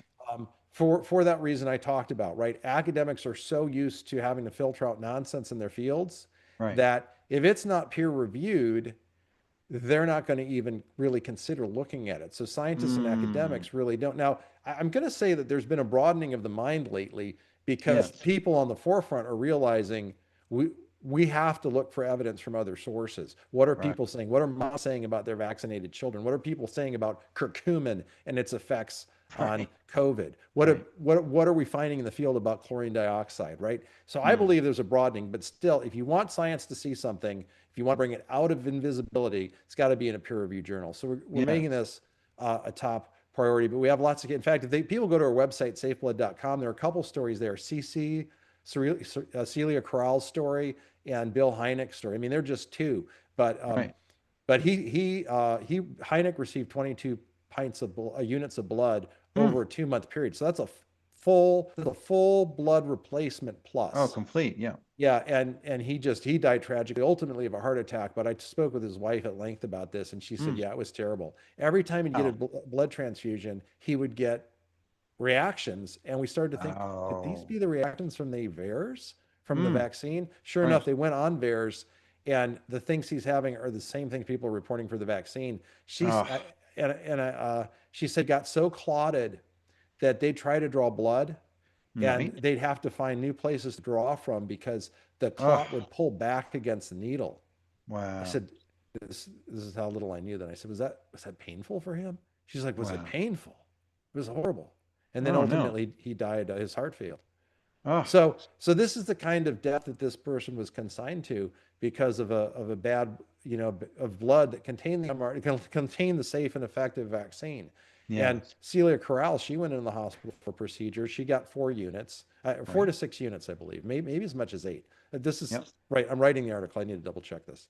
Um, but the point is if you got a 70% chance of getting blood from an mRNA vaccinated donor on the shelf, if it's off the shelf, Right. well, if you get 2 units, you're almost guaranteed to have Yes. gotten. If you get 3 or Yes. 4, I mean, statistically, it's almost impossible to avoid, Mm. right? And so that's what she got, and she was in the hospital then, which should have been a much shorter time. Mm. Uh, she ended up in 26 days in the hospital uh, with her, I believe, in the ICU with her heart being. They had to drain the clotting from around. She had pericarditis. They had to train Oh. and they had to drain the clots from around, the sac Wow. around her heart. They had to drain that off. Wow. They didn't know Wow. if she'd live. She did live. So Right. that's like a story with a good Wow. ending, Right. right? It's not a good story, but at least it has a good Right. ending. So when Dr. George Della Pietro was on the show, he talked about there was some movement in the direction of diagnostics, assessing the blood. Um, where is all that at? Yeah, that's great. The Our understanding. So we do on our site have a test that's associated with a naturopath doing treatment. Mm. George is very uh, passionate about this. That this can help people. So Mm. now the U.S. branch is independent, Right. and uh, we we haven't studied it. Okay, Okay. so I don't know. I don't know Okay. its effectiveness. It's a very interesting. Homeopathy has caught a lot more of my attention and respect lately. This is a Sure. homeopathy related test. Oh, okay. So we're offering it on the site based on the, Where are we um, going here, Clinton? Just help me out. let's see, So, going up. Let me see. Like up at the top, what do we have in the menu there? menu. I Yep. think it's under resources. Resources. Yep. Yeah. The residual analysis. Okay. So that's something people could try. And we're looking for feedback from our users if they choose to try it. Mm. And like I said, we put it up because the European branch is passionate about it. And so we don't want to deny it to people if it's Sure. Sure. helpful, but we just don't know. Now, Mm-hmm. I think but so what is this about? It's Yep. about detecting and also treating. Okay. Okay. So do you see it's twofold? So Right. if you do show positive, then the naturopath involved is treating people. So, Okay. and it is important that we have answers to help people, not just be, oh, well, I guess I'm vaccine injured, or, well, I guess I've got, this in my system. So Right. hopefully we find treatments. Now, I think more to your question is Oh, like interesting. the kind of testing that would allow us to to track the blood Right. supply and know Right. what's in the blood supply, Right. which is very important, obviously, for us at Safe Blood, because we could have, stronger guarantees. Like if we can test um, with a high degree of certainty, Right. right? I mean, it has to be highly accurate. It just doesn't have to just be able to test it 60, come up with stuff 60% of the time, which, Right. Right. maybe works for a study where you're trying to detect, right? We need to detect all the time. So it has to be highly accurate, highly consistent, affordable, and rapid enough to be of Right. use. And we think that I'm pretty certain that test is in development right now, and Okay. probably we'll see in about 6 months. I Okay. think they already have them in Germany and elsewhere, but in the Oh. US, I think we're looking at about 6 months. And Okay.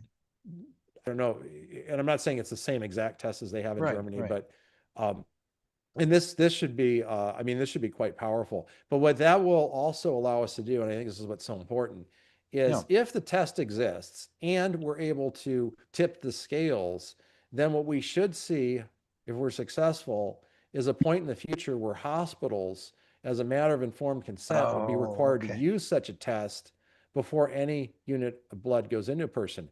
Because now that we know that, right, you could say, well, how recently were people boosted? Like Right. CC, she was in not December of 2 years ago. There was a big upsurge in boosting there because she was boosted, right? We didn't know then if all of this is just happening because people are recently boosted, and if they're not recently Oh, boosted. okay. Now that we know this stuff is much more longer acting in the body, For sure. right?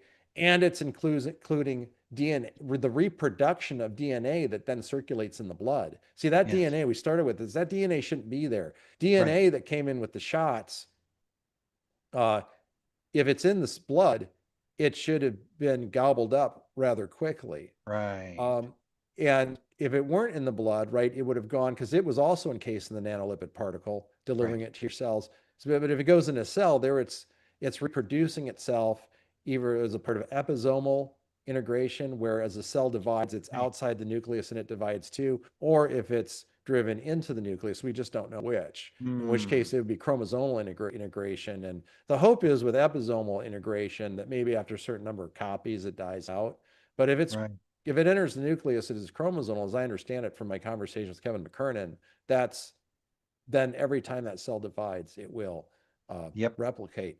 And Yep. but in either case, that's what explains how you have the DNA circulating in the blood. Hey, Hmm. as an aside for you, Yeah. because I know people have said this, and I had a great conversation at the Children's Health Defense Conference, Oh, um, good. just over a drink with Kevin McKernan, because I really want to get my head around this. Yeah. Just the persistence of the spike protein is a problem for blood transfusions. That's not necessarily integration, though. I mean, we'll see. It very well could be, Right. Right. right? Right. The Right. assumption I think originally was, wow, spike protein, like one of my friends, Hurricane Shelley, right? She is now 5 years post vaccination producing circulating spike protein in her blood. Oh, How is wow. that possible? Well, the Wow. easy answer is it's integration. Okay. Yes. If, right, these cells are multiplying, they're making more cells that are That's right. producing spike faster than the immune system can kill them. Right. Okay. So you have this ongoing, in that scenario, you have this ongoing war with the body against itself. But And are you here's, aware, I have just one question. Are you aware of a reliable spike protein in the blood test? yeah, that's what I'm saying is developing in the next 6 months. Mm-hmm. I mean, it's already developed. It's getting tested and okayed. Right. So Um, you're in the validation yeah. phase. Yeah. So uh, the but so Kevin said the other route. Right. So the reasons now DNA circulating in the blood when it shouldn't be there, that proves integration until we can come up with some other possible Right. explanation, Right. right? But spike could also be caused by something else, which is because the nanolipid particle takes us into all your organs, right? Right. That was one again. I was supposed to stay in the army. I remember asking that question. Yes. What don't I know about my Right. colleagues over there in uh, vaccinology that this stays in the blood or stays in the shoulder, because this is a technology that was designed to distribute it through the body. Do you see, as an academic, Right. how Right. naive you can be by your Right. self-restraint? Yes. Yes. I'd never think, oh, they're absolutely outright lying to us to fool the entire public into taking this. Right. Oh, and they even have it on video between the CDC and the FDA talking about how it will do the opposite of what they're saying publicly. None of us Mm. ever in our wildest imagination as Americans Mm. anticipated that our governing institutions would be this corrupt, this Yeah. dishonest and deceitful. Okay, Yeah. so now stepping back, Yeah. so how does it get? Thanks to this deceit, one of the places it can go is the blood marrow. We're seeing a big rise in blood cancers. In Oh, for fact, sure. actually, another aside, uh, people ask, well, how fast is the medical community waking up? One of my friends here, I'm in a city which medicine, like most of America, but especially here, is the dominant industry. Mm. And he works in an oncology center, and I asked, I said, well, how many people would you say? And this was months ago. He said, I'd Mm. say about 30% are actually aware now, particularly among the nurses. The doctors are more bought into Oh. the narrative, but among the nurses, I Oh. said, well, what do you say the cause of that is? And he says, now I'm sure it's higher by now, right? But he Yeah. said, well, we're a cancer center and we're seeing a rise in cancers we can't explain. He said, especially blood cancers, right? Oh. So Mm. he said, and everybody knows, even if they won't say it. Well, he didn't say everybody knows, but he said, but Wow. people are realizing, like, you know, like what happened at a certain time just recently Mm. that might be associated with it. It's too obvious, even Mm. if you're trying to hide from it. So a certain number of people are just forced to wake up. And I said, well, how is it throughout the rest of the hospital? He says, well, it kind of varies, because if you're if you're treating Right. cancers, Right. you're forced to be faced with it. Right. If you're over there in urology or something, probably not. Orthopedics or yeah. Yeah. So, but anyhow, so persistent spike, how can that be happening? Well, so the nanolipid particle delivers it in the bone marrow, and Right. there you have Stem immune cells. privileged, yeah, stem cells, immune privileged stem cells. So you've got stem Right. cells that the immune system will not attack, Right. right? So then they're going to do now what they're programmed to do in Huh. perpetuity. Wow. So, and all of this, look, I was like the last person to want to come on board on all of this, Mm. right? Because it seemed, remember, like just 3 years ago or 2 years ago, it seemed so science fictiony to be saying it's Right. Right. integrated into the DNA, Right. right? Right. Right. Right. Right. And I don't even like saying it that way because it makes light of what people are suffering. Sure. But I just like really, it's like I just never expected that. But it means we've got a long-term problem, and it means that if we're not testing blood before it goes into somebody's body, we've got nothing close to informed consent. And we have Mm. nothing close to informed consent about something. It's Wow. not a matter of preference, it's a Yes. matter of real medical consequence. So we Mm. need the testing. But like I said, we're up against a multi-billion-dollar industry Yes. that is not, I'm going to say, is not thinking of your best interest. Yeah. Like, how do we know that? Right. Well, we know that because of even just the VAERS data, which is Yeah, voluntary, that's the criticism of it, has 1,000 times more yeah, deaths reported than 30 years of 88 other vaccines. yeah, 1,000 times more deaths reported. So, this has never happened before. I remember the swine flu yeah. vaccine, 1976. I was speaking on vaccines in Austin, Texas one day, teaching a seminar on the immune system. And this guy raised his hand. He was a chiropractor. He was at West Point. This is, chiropractic was his post-military career. And he said, I was at West Point in 1976 Mhm. when this happened. And we're all like 18 to 22-year-olds, the best of the best, elite of the elite, prime in our prime. And we all got this swine flu injection. Mhm. And he said within 2 days, half of West Point was in bed, unable to get out of bed. Wow. And these are not 87-year-old diabetics, right? These are super fit young guys who were just decked. And he Wow. Yeah. said it took 2 weeks Wow. for most of us to Wow. recover. Now, nationwide, and I have to I don't know what the exact number was, but it was between 25 and 50 just reported deaths from that vaccine. Mhm. A third of the US population, because it was mandated, a third of the US population had received it, Mhm. and they pulled the whole thing, discontinued, Yeah. recalled, Yeah. no more vaccines. We're pulling it. 25 to 50 reported deaths with about 30, 35% uptake. So you look at that, and that's when you know there's some wacky stuff going on. That's what I wanted to ask you. What's your opinion? Because you've been deep into, the history of science. This is your specialty. What's going on when we have this much evidence? I mean, McCullough testified in Congress. We have 5,000 studies now on this subject. How is it that the mRNA injections are still available and haven't Well, been discontinued or recalled?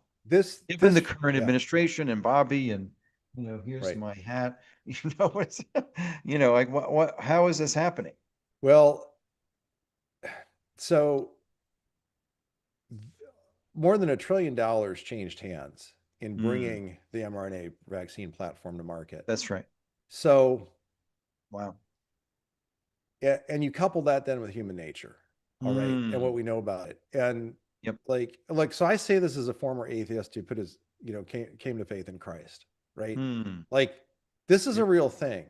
Like, it's Yes. not just philosophical, okay? Right. And what opened my eyes to it was the film uh, Dark Waters with Mark Ruffalo. Okay. Right. So here I've been a Christian. I believe human beings are fallen.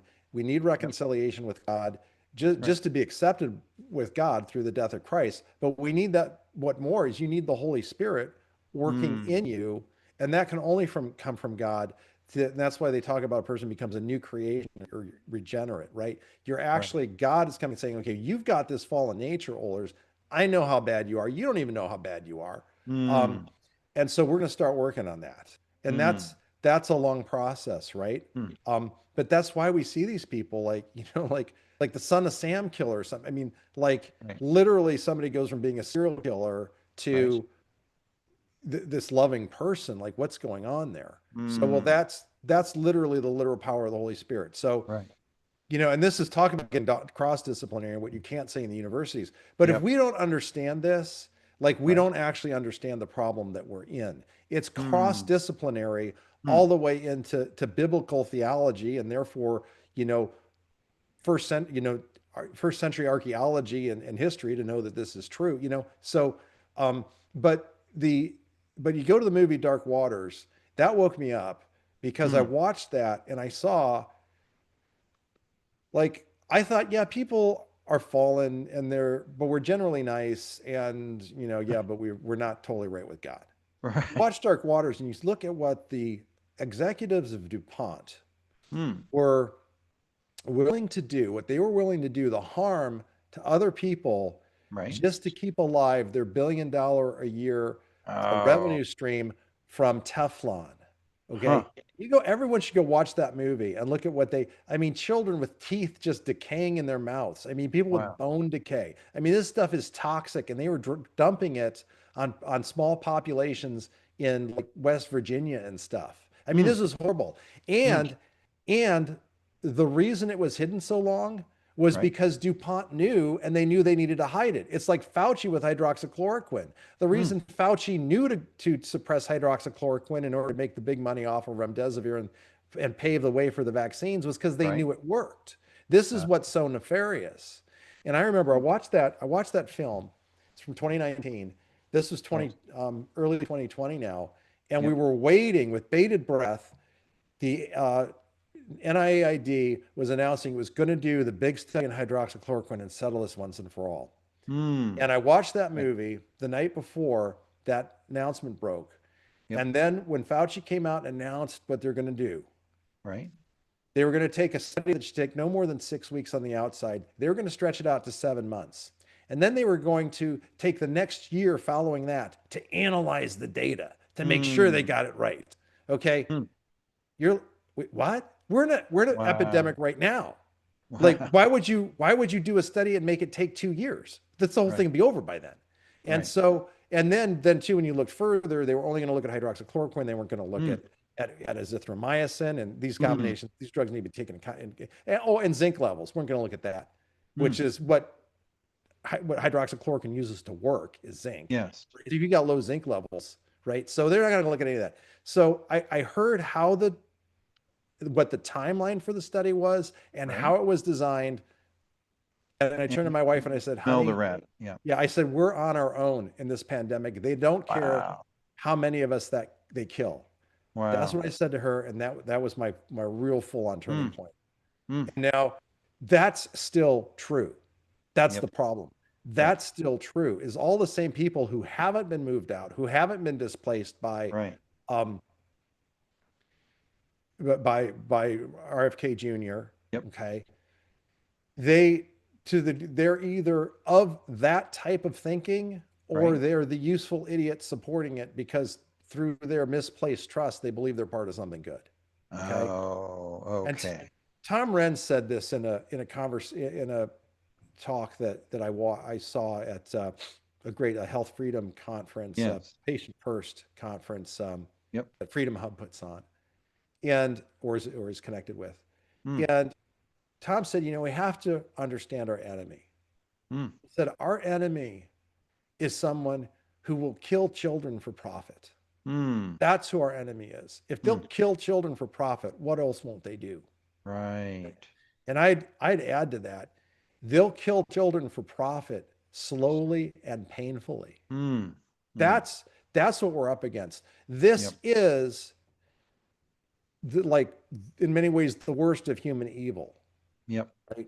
It's just that they haven't picked up a broadsword and decided to go like pillage and slaughter the neighboring Right. village. Right. Okay. But we've seen this all throughout history. This is what we're up against. So when enormous amounts of money are involved, Right. should we be surprised? Mm. Okay. And this is what we're going to get into coming back now to this incident in Texas and what Mary Tolly Bowden Right. tweeted.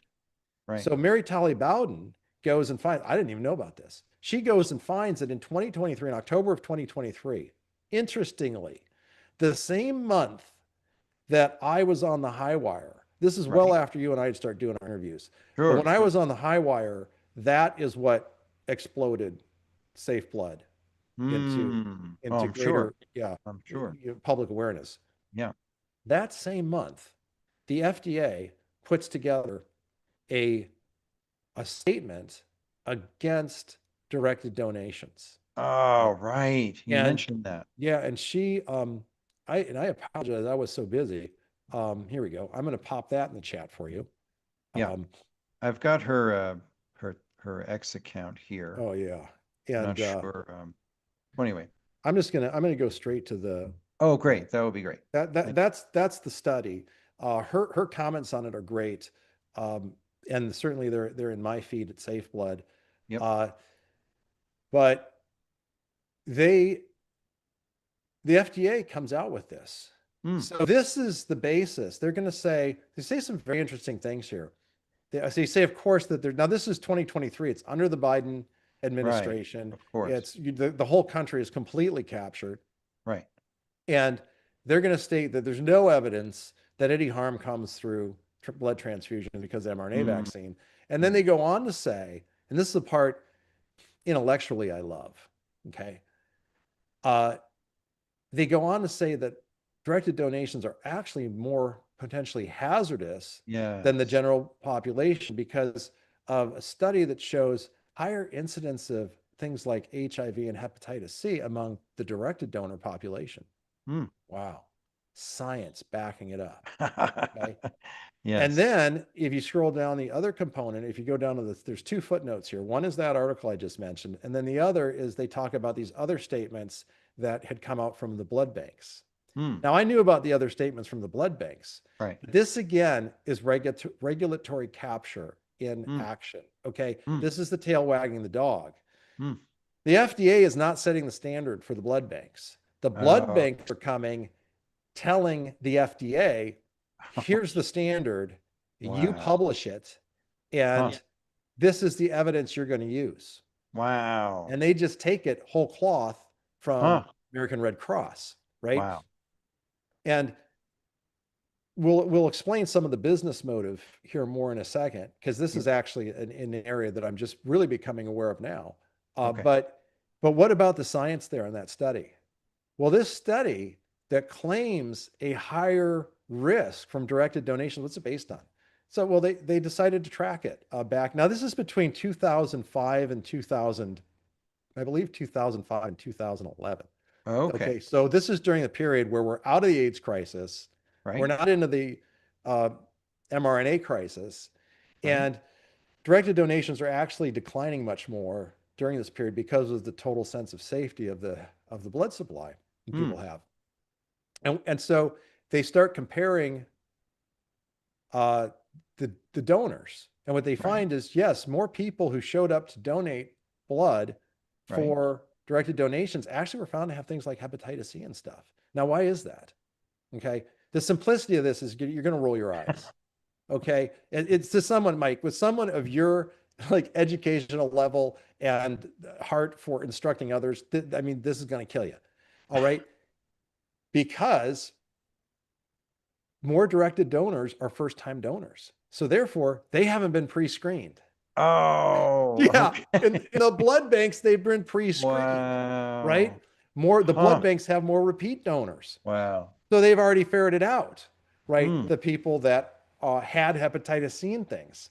So Right. rather than being a public harm, this was a public good, Hmm. because people were asked, "Hey, would you donate for me? You're a match." Oh, okay, sure, bro, I'll donate for you. Guy Hmm. doesn't know he has hepatitis C. He finds Ah. out. That's Wow. good. Now he can get treatment. Now he Yeah. can stop doing things that might spread it, right? Yeah. Like this, we should be encouraging this, Hmm. okay? But instead, they're going to say, well, that means that the directed donor population is a more dangerous population. And Oh. right, seriously, so what are you implying then? That they said, Wow. okay, Bubba's got hepatitis C, but we got an order to transfuse. Just dump it into the patient. Hmm. Seriously, is that how hospitals even work? I mean, Wow. at this point, you might wonder. Yeah. Right. But Right. but what's the level of stupidity Hmm. that that the FDA, in using that study, Yeah. believes the rest of us are operating under? Like, Hmm. how easy are we to fool? Hmm. And the answer is the general public very easily to fool, because everybody trusts. Trust, okay, I Hmm. said it before. Trust is the Right. fundamental killer right now Right. in America. Yes. Okay, it's like trusting the serial killer is like, let me help you with the groceries. Okay, right? Because most people that help you with groceries are nice. Okay, Yes. right? So trust is deadly, and this is what we're in the hands of. We're in the Hmm. hands of who John or Tom Renz described, and Yep. they're writing the policies. And now Yes. hospitals in Texas are saying, well, we're just following the FDA guidelines by Hmm. denying you the ability to give blood to yourself. Hmm. Well, unless we put you on this machine, then you can give blood to yourself. Right. Okay. Right. But this is how bad it is. And then and there's even more. Then they base it on more studies that are because then they have to back it up with more studies, and those are improperly designed. And so, Right. it's very interesting going through it and explaining it. Hmm. But this is capture, and why. Now, what would be the motive to do this? Right. Because if you bring new blood donors into the system, isn't that good Right. for the Red Cross? You'd think so. You would think so. So Yeah. why is it not good? It's not good as, and this is where we're speculating a little more, Yep. but how is the Red Cross making its billions? Hmm. Excuse me, how is this industry making billions? Hmm. Okay. It's not off of, well, I don't know what the percentages are because I have to research that for Yeah. this next thing I'm working on. But I know this, it's a lot Yes. that's coming not from the transfusions. And I bet it's the lion's share Oh. is coming Yep. from the secondary market. Hmm. Okay. It's coming from Rogam. Okay. Hmm. IVG, right? Um, Right. it's coming from a Botox. Hmm. All of these blood products, right, that require processing and manufacture. So what Right. happens is when the blood banks have a steady stream of blood, Yes. they're sending that to their buyers. Their Hmm. buyers, and I believe the buyers are, now I'm not going to say I know this, but Yeah. I believe and suspect that the buyers are getting first choice on the blood that they want because they're paying the premium. Your insurance Wow. company is not paying the premium to have that Wow. go in. They're paying the Huh. premium for the best blood. Now, what's the best blood? It's the freshest blood. Hmm. Okay. And it's true that, and we have this is a case was almost won in Texas to get protections in Texas in 2023 and again Right. uh, for having directed donors be protected, that they could, Right. because there's a case of two girls with a malady that requires them to get blood transfusions regularly. Hmm. And you could see with these two girls, if they Hmm. got, as soon as the hospital, it's actually Carter Blood in Texas, as soon as Carter Blood said, I can thank our good friends working in our same area there in Yeah. Texas for this, bring it to my attention. Right. Carter said that they were allowing directed donation, but said we're not doing anymore. Huh. I'm almost sure now, based on this Wow. FDA permission, to Yes. do it, Yes. because this was not controversial before. Right. Uh, and immediately the girls, their health declined. Now they're still getting blood, but what changed? It wasn't directed donor blood. Hmm. So they were getting blood that had been on the shelf longer. They did the best on the Oh. freshest blood, just like your body regularly makes fresh blood, right? And what does it do? Yeah. It gets rid of the old blood, Right. right? So they give them older blood, and now they're not doing as well. They're not performing in school. The teacher even wondered what's happened. These were like A Huh. students, and now they're, and then one of the girls got, I think, a case of herpes from it. I don't know if it's Oh. oral or the other, but Hmm. yeah, contracted herpes from Hmm. this blood, Wow. right? Because I guess herpes isn't screened well enough. So Hmm. there was real damage that was done, and it was because and this had nothing to do with the mRNA vaccine, Right. presumably. This was simply that they weren't getting the fresh blood that they needed because Carter decided to make a policy change that significantly Hmm. harmed these girls. Hmm. So now the thing is, well, why would Carter do that? Well, here's what they did in the 80s. Right. Okay. They were owned by another company in the 80s. This is one of these swaparoos where if you're totally evil and you get found of like brutal criminality, then you Yep. just change your name or you get bought by somebody else, and now you're a new company. Now you're good Right. guys again.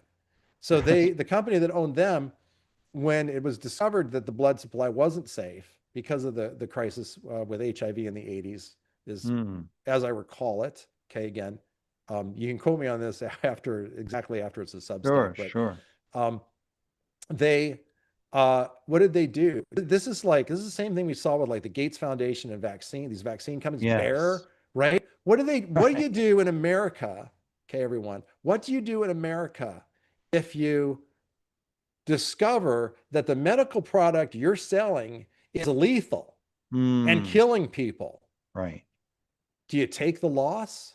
Yes. Of course not. You package it up and you send it to South America or Yes. Africa That's and right. kill those people That's right. where you got no one to hold you account. Yeah, Okay. that's been happening for decades with vaccines. Yeah. Who does that? Like, this is the problem with the people on our side. Right. Like it's a good problem, is that like we don't even think that way. Like, Right. who does that? Who says, gosh, Right. this is going to kill someone? Like, this is literally like it's what drug dealers think. They know a Hmm. certain amount of their fentanyl is going to kill someone, but hey, they don't care. So do you see the mentality we're dealing with? Right. We're dealing Right. with criminal mentality that is to the point of being homicidal, right? Hmm. And that's what this blood company did with its blood. Sent it down to South Hmm. America. Oh, this blood's not safe. Oh, well, we'll distribute it there. Wow. Okay, Wow. so now they own Carter. And gee, is it any surprise that people of this type then cut these two girls off from the blood that Right. they need? Okay, Right. and then probably paid someone off because this legislation had I mean, look, it was a great slam dunk, right? So it passed in the chamber, it was introduced in, it was on its way to the next chamber. Hmm. And then suddenly, somehow, the person responsible for advancing the bill, and this is literally like hit send, Right. forgot to do it. Oh, And the clock ran out for the session so this is before Texas? the before the confusion was sorted out. Wow. Yeah, Wow. so now it's going to probably be going back on again, but then it's going to require, right, new hearing, Hmm. new Yep. new testimonies. The blood Right. banks are going to send their big hematologists in, and what are they going to do? These MDs are Right. going to go. I mean, doesn't it fascinates me? Yep. Who goes out and gets an MD and then says, "Wow, I'm going to use this MD to fool legislators so that we Mm. make more money. Because if I've got an Right. MD, I'm credible, right? Yes. So Yes. their big hematologists are going to come out and they're going to tell stories about like this study and use their authority as is perfectly Yes. safe. You know, these nurses who are testifying, these moms, Oler's a historian of science. Yep. Not, is he an MD? Right. Right? Well, Bobby just talked about this recently. He said this whole trust in experts mentality is not a feature of science, but of religious or cult-like Yeah. or some other level of thinking. Like in other words, that's not a feature of science. Trust the Yeah. experts. That's a feature, kind of like Aaron Series' book, Vaccines, Amen. That it's become a cult. Yeah. There isn't, diversity of thought or dissent or even the ability to ask questions, and that's what, Dr. Bakati, Suchi Bakari, he went through that, Yeah. where he was attacked for just asking questions, in the early days, as you were. Yeah. So this whole, it really is, as you're pointing out, this feature of consciousness that will both trust experts, to tribalize and attack those who question the narrative, question the dogma. Mhm. And I agree with you. I think that there's some dark elements here that even, it is beyond greed. But there's a consciousness there which is very anti-human. Mhm. Yeah. Yeah. Well, there's right. Yeah. I think there's a long way further to go on that. But here's what's the good news for us right now is Yeah, I think Makari's the head of the FDA. Like he yes, wrote the chapter on this, that's right? right. If anyone's a Right. sympathetic ear to getting this Yes. this page torn down, it's him. Yep. And if we can do that, and the taking down of this page would then be what? It would be a recognition Mm. that it's wrong to suppress directed donations, Yes. and it's a tacit implication that the reason people want directed donations right now.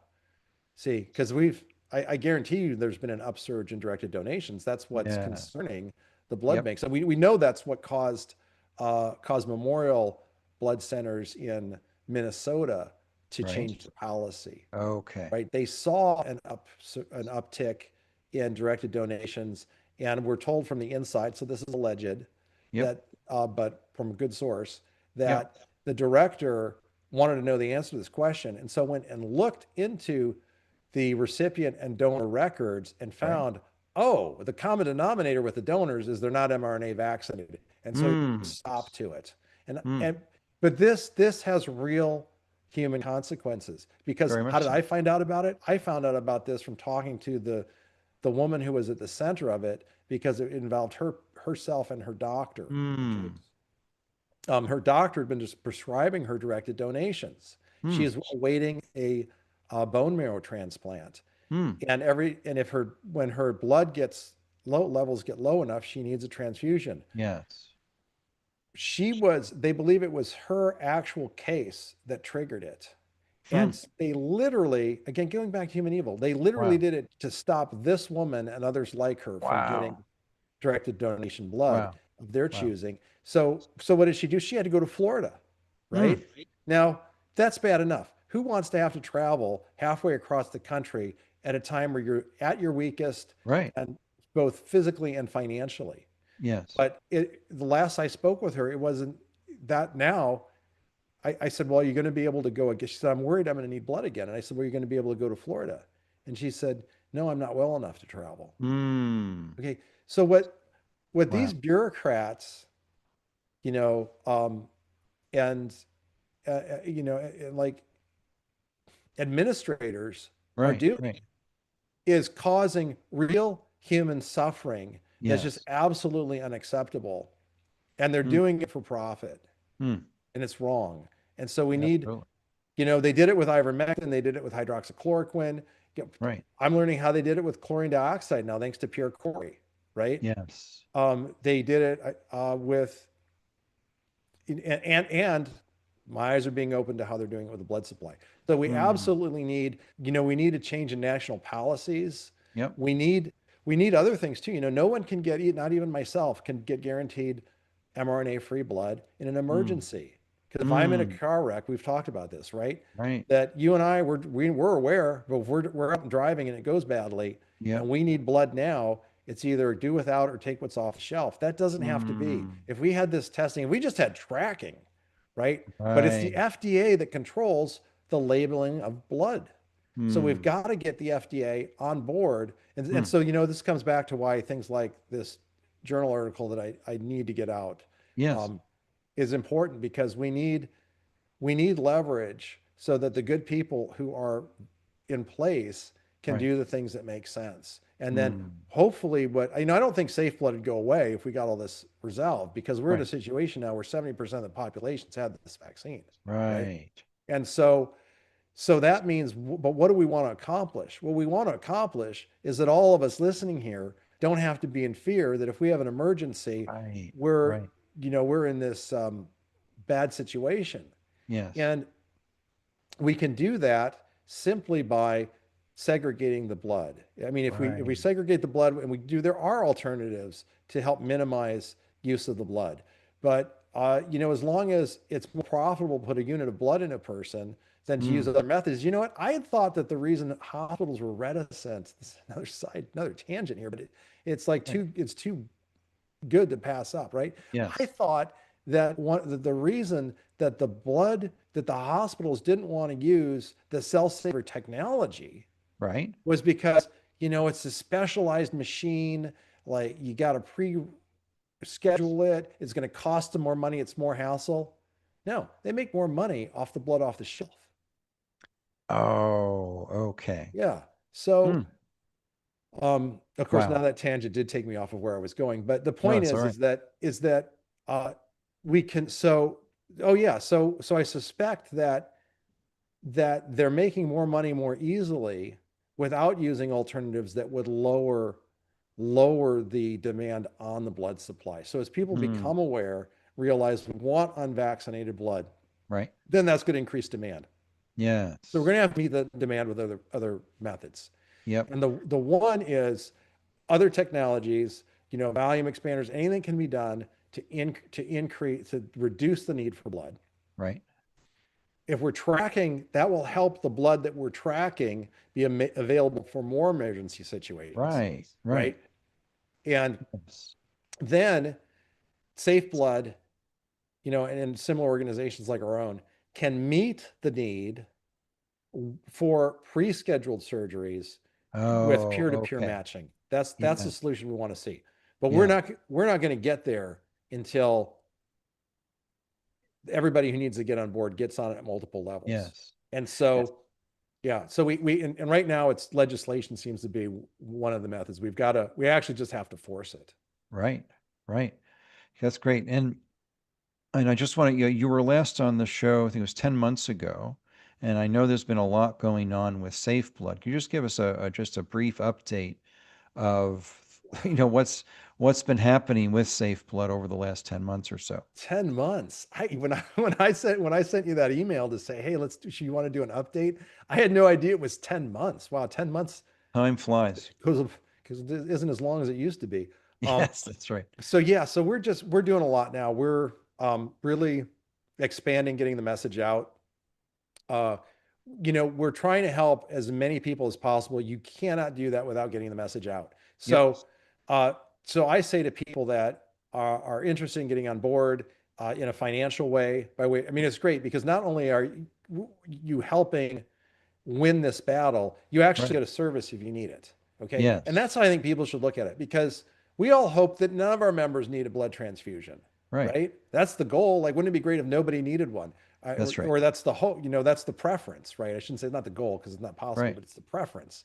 Right. And so, uh, but but we want people to think of themselves as, even if you don't need this, what you've done with $10 a month Right. or $120 a year or $1,000 with a lifetime membership Yeah. for you and any minor children at your home, for all of those, is you have Right. contributed to this battle that we have to win. Because Hmm. look, if we lose this, it's like losing the mandates battle or anything. Right. Literally, if we lose this, it means, once again, it means they can put anything in your body they want and you don't have a choice. Your choice is take it or potentially die. That's not a choice. That's coercion. Mhm. So if we Exactly. don't win this, then medical coercion cannot be, ended in this country. And so we need to do it. We need to win this battle. And, Right. but it's not just that. It's not for a principle that people shouldn't be coerced. It's because by being coerced, they're being harmed. And Right. we don't want more people being harmed. And also, we're also entering a situation, I think, where the future is going to have a lot of problems, Yep. like Bhakti pointed out. Do we know that tuberculosis, which is reemerging, is going to Yeah. really explode, really become a bad problem? Mm. We don't.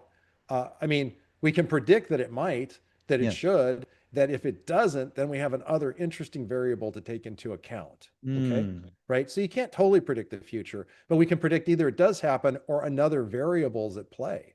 And that's good. Right. You know what we'd like? We'd like some good positive variables that help people so we Yes. don't have Yes. huge numbers of people dying terrible deaths from tuberculosis. Okay, That's so right. I'm all in favor of those variables. Let's have Yep. good variables change the predicted outcomes. Okay, Mm. but can't like look at the number in Korea, and of course it's similar in the United States. I mean, it's not that high, but the number of our 20-year-olds that took this vaccine, we Right. know that they're going to be the most cancer-ridden um, demographic that's ever been seen. I Right. mean, am I wrong about that? No. Right now, the hope is that these treatments, right, that we're finding to be effective, like for and this is like your area. So if I'm speaking out of turn here, let me know. But from what I'm seeing from Dr. William Mackis, Yep. for bendazole, ivermectin, I've Yep. heard good things about chlorine dioxide. That's what I'm interested in studying more. Um, Sure. and I don't know what you think about chlorine dioxide. I've been using it and Well, liking it so far. we're having Dr. Lee Merritt is teaching a course for us in 2 months Great. on this on chlorine dioxide. So, Okay, uh, fantastic. yeah. Well, so I'll take that as a thumbs up Yeah. coming Yeah. from you if you're offering courses. Well, okay, so then aside, so do I look pretty good to you right now? Like energetic? For Do I sure. look like a sick guy? No. Right? No, right? Like that flu that's going around, and there was just again another post from McCulloch Foundation. It looks like it Yes. it was it came out of Athens, Georgia, as a gain of function bird flu.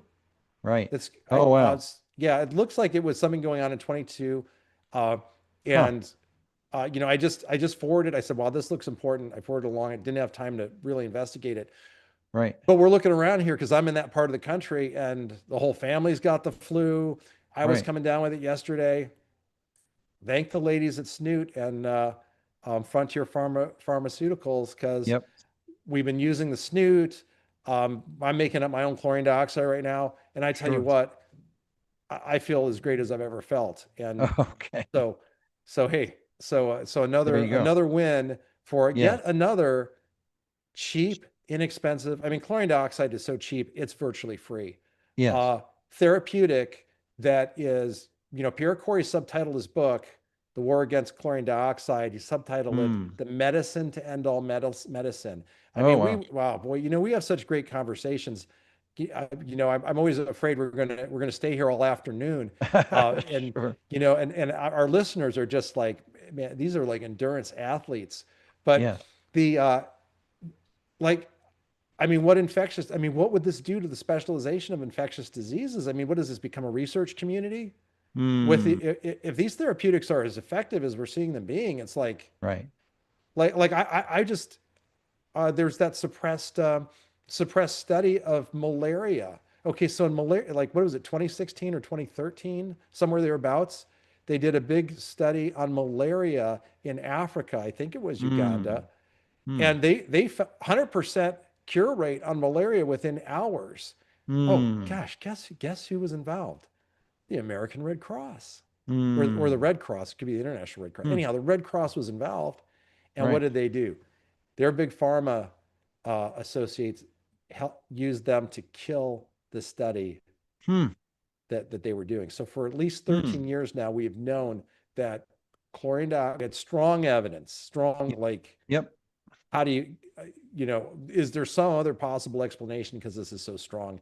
evidence that chlorine dioxide, and this is exactly what missionaries in the field, I believe Mark Brennan is his name, from Columbia, that these guys have been saying, we've Right. had this knowledge that how much human suffering would have been saved in Mm. 13 years or whatever it's been Right. had this information come out and people are getting cured from malaria in hours. Yes. Okay. I don't know. Am I going to jail for saying cured? But resolved. Yes. Okay. Yeah. And so, like, this is horrible. And who's involved again? That's Like right. Red Cross? Why? Like, Yep. what interest do they have in suppressing a malaria treatment? Okay. Mm. So, anyhow, this is so, in other words, we've got this generation that's really going to have issues that they have to be vigilant about. And that's Right. so unfortunate. Who wants to be worried the rest of your life about eternal Right. cancer? Yeah. But Right. what we have to do is we have to get those new variables in so those predictions don't come to fulfillment, and we save these and we save lives by getting the stuff available Yes. and really learning how to treat it, how to use it scientifically, Mm. right? Like in some cases, like chlorine dioxide is better than say ivermectin or, this is in fact, I had a Sure. fantastic conversation with the head of Invita uh, treatment center out of Oh yeah. Scottsdale, Arizona, where they're doing exactly this. I mean, they're Huh. really getting scientific about how these can. Yes. So that's our hope for a future. But the sad thing is these kids should never, ever have had to endure this or had to have this on their minds. Right. They trusted the adults in the room, and the Mm. adults in the room were lying. They Mm. were lying through their teeth to make money. And part of that lie required that this pandemic was so bad, everybody's got to have this vaccine. Yeah. This is Okay. how we And get so, back to normal. yeah, Yeah. so these kids lined up because they trusted. And I'm very interested in what the political consequences are going to be down the road as Mm. this generation comes of age. And they are literally the most abused generation in American history. Mm. Hmm. Indeed. Wow. Thank you for that. Sure. And so, what's your sense of the future, of where this all goes with safe blood in general, with unvaccinated blood, with getting the wool pulled off the eyes about a lot of this deception that's been so the human cost has just been immense. Yeah. The good news is in terms of, once aside from the human cost, but once we think what's the progress we're making against Mm. the crisis that we're in, the Yep. good news is that the momentum's on our side. The right, I mean, Yes. we're still at the very bottom of the hill with a very big rock. Right. Okay. Right. But the momentum's on our side. Like we've got the energy to get that rock up and over. Yes. And but this again is going to be where politics comes in, Yep. because if we don't keep the kinds of administrations, and this is assuming the best about the Trump administration, okay? Yeah. I mean, I don't want to be, a complete sycophant here. Um, Sure.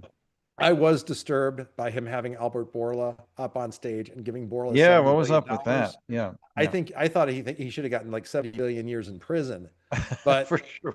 instead 70 billion. Now maybe there's like, right, I'm not in those conversations. Yeah, right. There could be things going on. I mean, Pfizer does a lot more than make um, Sure. mRNA vaccines, so there may be very vested interests in which Yep. you still have to work with evil people. So I'm not going to judge, but Right. let's say that. But we've got 4 years here now. We're 3, right? Mm. And our assumption is, JD Vance is going to come in and sweep and all that. But this, like, if we don't, like, we're probably not going to make all the progress we want to make in 4 years. I Right. mean, it's too short a time with too Right. big enemy, Yep. right? This isn't a Goliath shot to with the sling, Right. right? Right. This is a much more protected battle. And, Mm. God's got all kinds of battles in mind. There's the Goliath, Yes. there's the Davids that go out and slay a Goliath, and then there's the big long ones. Yes. Okay. And so I think we're in a big long one. Now, the Yep. good news is it's been turning fat. Like, like my optimism is very different Mm. now than it was a year and a half ago. So, Okay. so there's that, but we have to, but like we have to win on these different areas. The state level, like get this. So Pfizer put out a training video Right. for blood centers for how to dissuade people from getting directed donations. Really? A training video. Yeah. Wow. I'm told about it. I haven't seen it yet. Yeah. I got to get my hands on it. But do you know what they said in that training video? Hmm. They talked apparently about the legislation in Texas And they said, Hmm. this almost passed. We can't let this happen. Okay. Oh, wow. So, um, yeah, so the fight is really on. Everybody needs to be aware. Everybody needs to be aware that we all have a vested interest in this. 1 in 70 people that are hospitalized need blood transfusions. How many people do you know that weren't How many? hospitalized at some point in life? I believe the statistic's 1 in 70. Wow. Okay. So in any given year, one Hmm. in 70 that have to go to the hospital. So there's a very high likelihood relative to other things that, you know, of all the things that could happen to you needing a blood transfusion. Before it wasn't that big a crisis, right? Right. But now it's one of these things that we've got to watch out for. Right. And somebody Wow. said nurses are still being shamed at work for not taking vaccinations, including the flu vaccine, right? Oh, wow. So Yes. so everyone needs to wake up. We need to shift the ethos and the value system in the country where you're not you're not be having to be careful who you let out to that you didn't take the vaccine, That's or right. you're not vaccinating your children because they're going to judge you, or Hmm. there's going to be social consequences. There needs to be a sentimental shift in the country Yes. where somebody commented on a post on this. It was so great.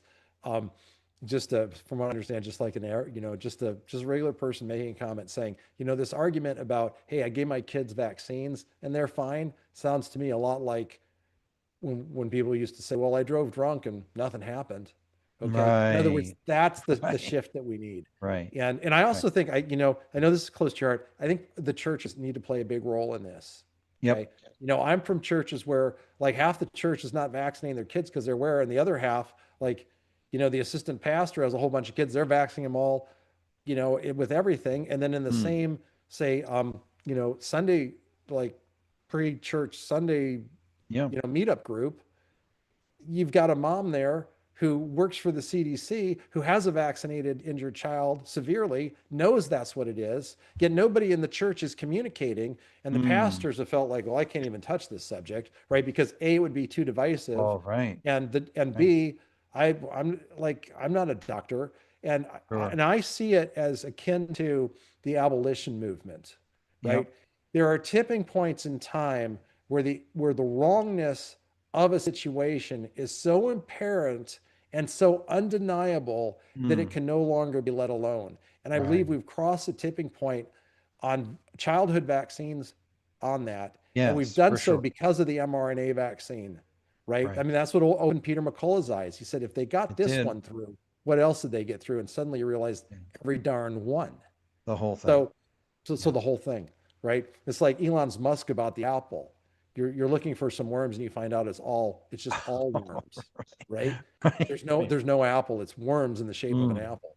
So, Hmm. so I believe, and that's actually something I'm passionate about. And so where you may see safe blood in the future is through me, is seeing, can we reach the churches more on this Yes. larger issue of vaccine safety that goes above and Yes. beyond the blood supply. That's important. The Right. Substack, if people, please go to it. It's just safeblood.substack.com. Right. It's brand new, but the more that can circulate and get out, that'll be valuable, because you're going to see a lot of synopses of shows that I do, but that will also be where, so like for somebody who's been with us for here, those might not be relevant unless I'm breaking something really new. But the new stuff that's going to be there's going to be things like the research, like this deep dive into Bhakti's prediction in tuberculosis, and the upcoming deep dive into Yes. the corruption of medicine, and this FDA statement that really Right. requires direct action. It requires, like, we need to get that For story out. We sure. need to get people on it. For sure. So those are some big things. I think that I mentioned that if you know somebody who's in the military who didn't Yes. who was wrongly fired for not getting the Right. vaccine, Right. we're giving free memberships to that group of people. Oh, Okay, fabulous. because we don't want them to be in a situation. Now, I know of a nurse who Yes. was in one of these states. She got fired for not taking the vaccine. Then she Mm. needed a blood transfusion. Then she's in one of these states where Oh. you can get it, but Vitamin is charging like $800 per unit. I mean, like, no one else is charging that, but so everybody hears that. Wow. Don't be that word. Like, Right. but somewhere in the Northwest, Vitamin for some reason puts this exorbitant fee. She couldn't get her blood transfusion because of that. Huh. Now, fortunately, she had a month to prepare and was able to get her levels up.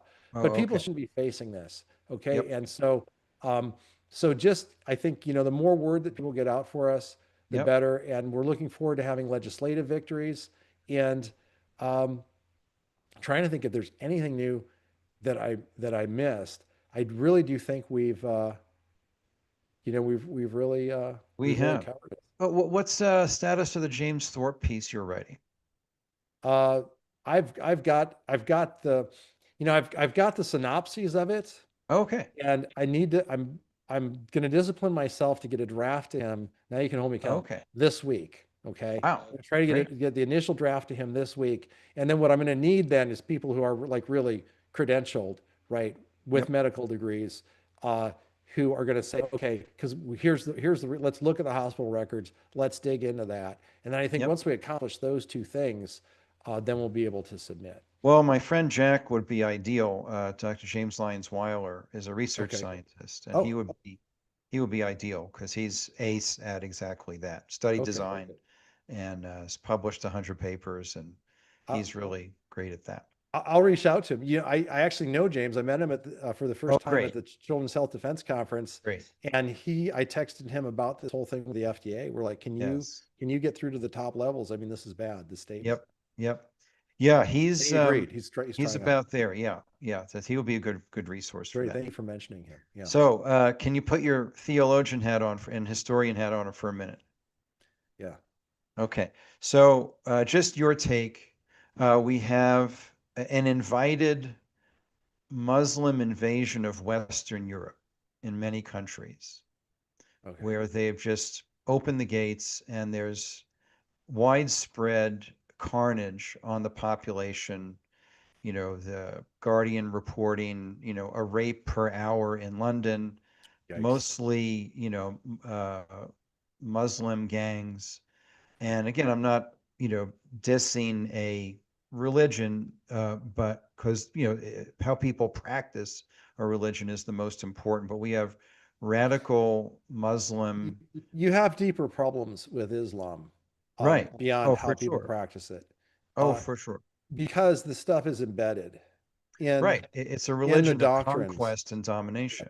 It's embedded in Muhammad's instructions to his followers as to how That's they're right. to live. Okay, so um, okay, so if people want to know more, the person to follow on this Yep. is Raymond Ibrahim.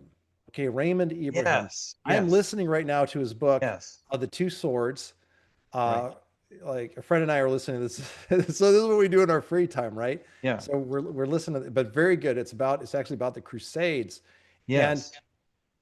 it's about what the Crusaders and the Knights Templar knew, and the Spanish knew that we don't know. And Mm, because we don't know what they did know, we've got this problem you just described. right. Okay. And so, one word everybody should become common knowledge is Rabat. Okay. Hmm. And the fact there's a city in Morocco, I think what the capital of Morocco is Rabat. Right. Now, right there where Africa, virtually touches Europe. It's, Yes. across the Mediterranean there, right by Spain. Right. So what's a Rabat? Okay, a Rabat is, as jihad and Muslim expansion is moving into new territories, inevitably you get to a frontier where your armies just can't crush the opposition anymore. Mm, You've got to hole up for a while. You've got to grow in population. It might take a few decades. right. Okay, so you plant beachheads there, these cities on the Right. frontier of Islam, right? They were somebody else's backyard that you just slaughtered. Mm, But they're on the frontier of Islam, and there you dig in. mm, And your goal is to weaken the surrounding population until they accept Islam.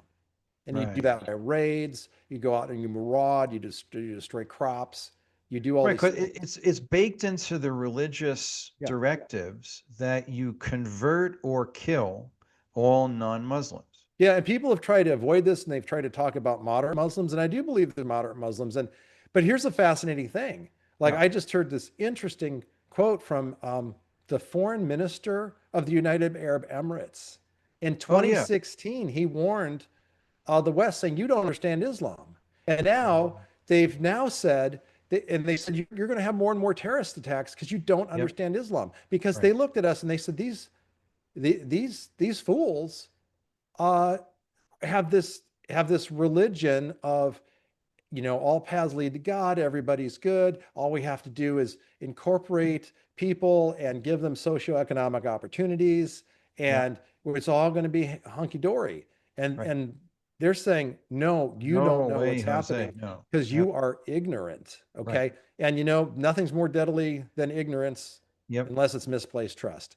And so, Mm. um, and both of those are going on at once in Europe. Right. And so, uh, now they've apparently issued a directive that students, In United Arab UK. Emirates students, can't go to the UK. Did you see that one? That's right. Yeah, That's right. because Because they'd be they were radicalized. concerned about Yeah. indoctrination by radical Islamic So, ideology. so I'm not saying that moderate Islam is impossible, but it seems to be going against the grain.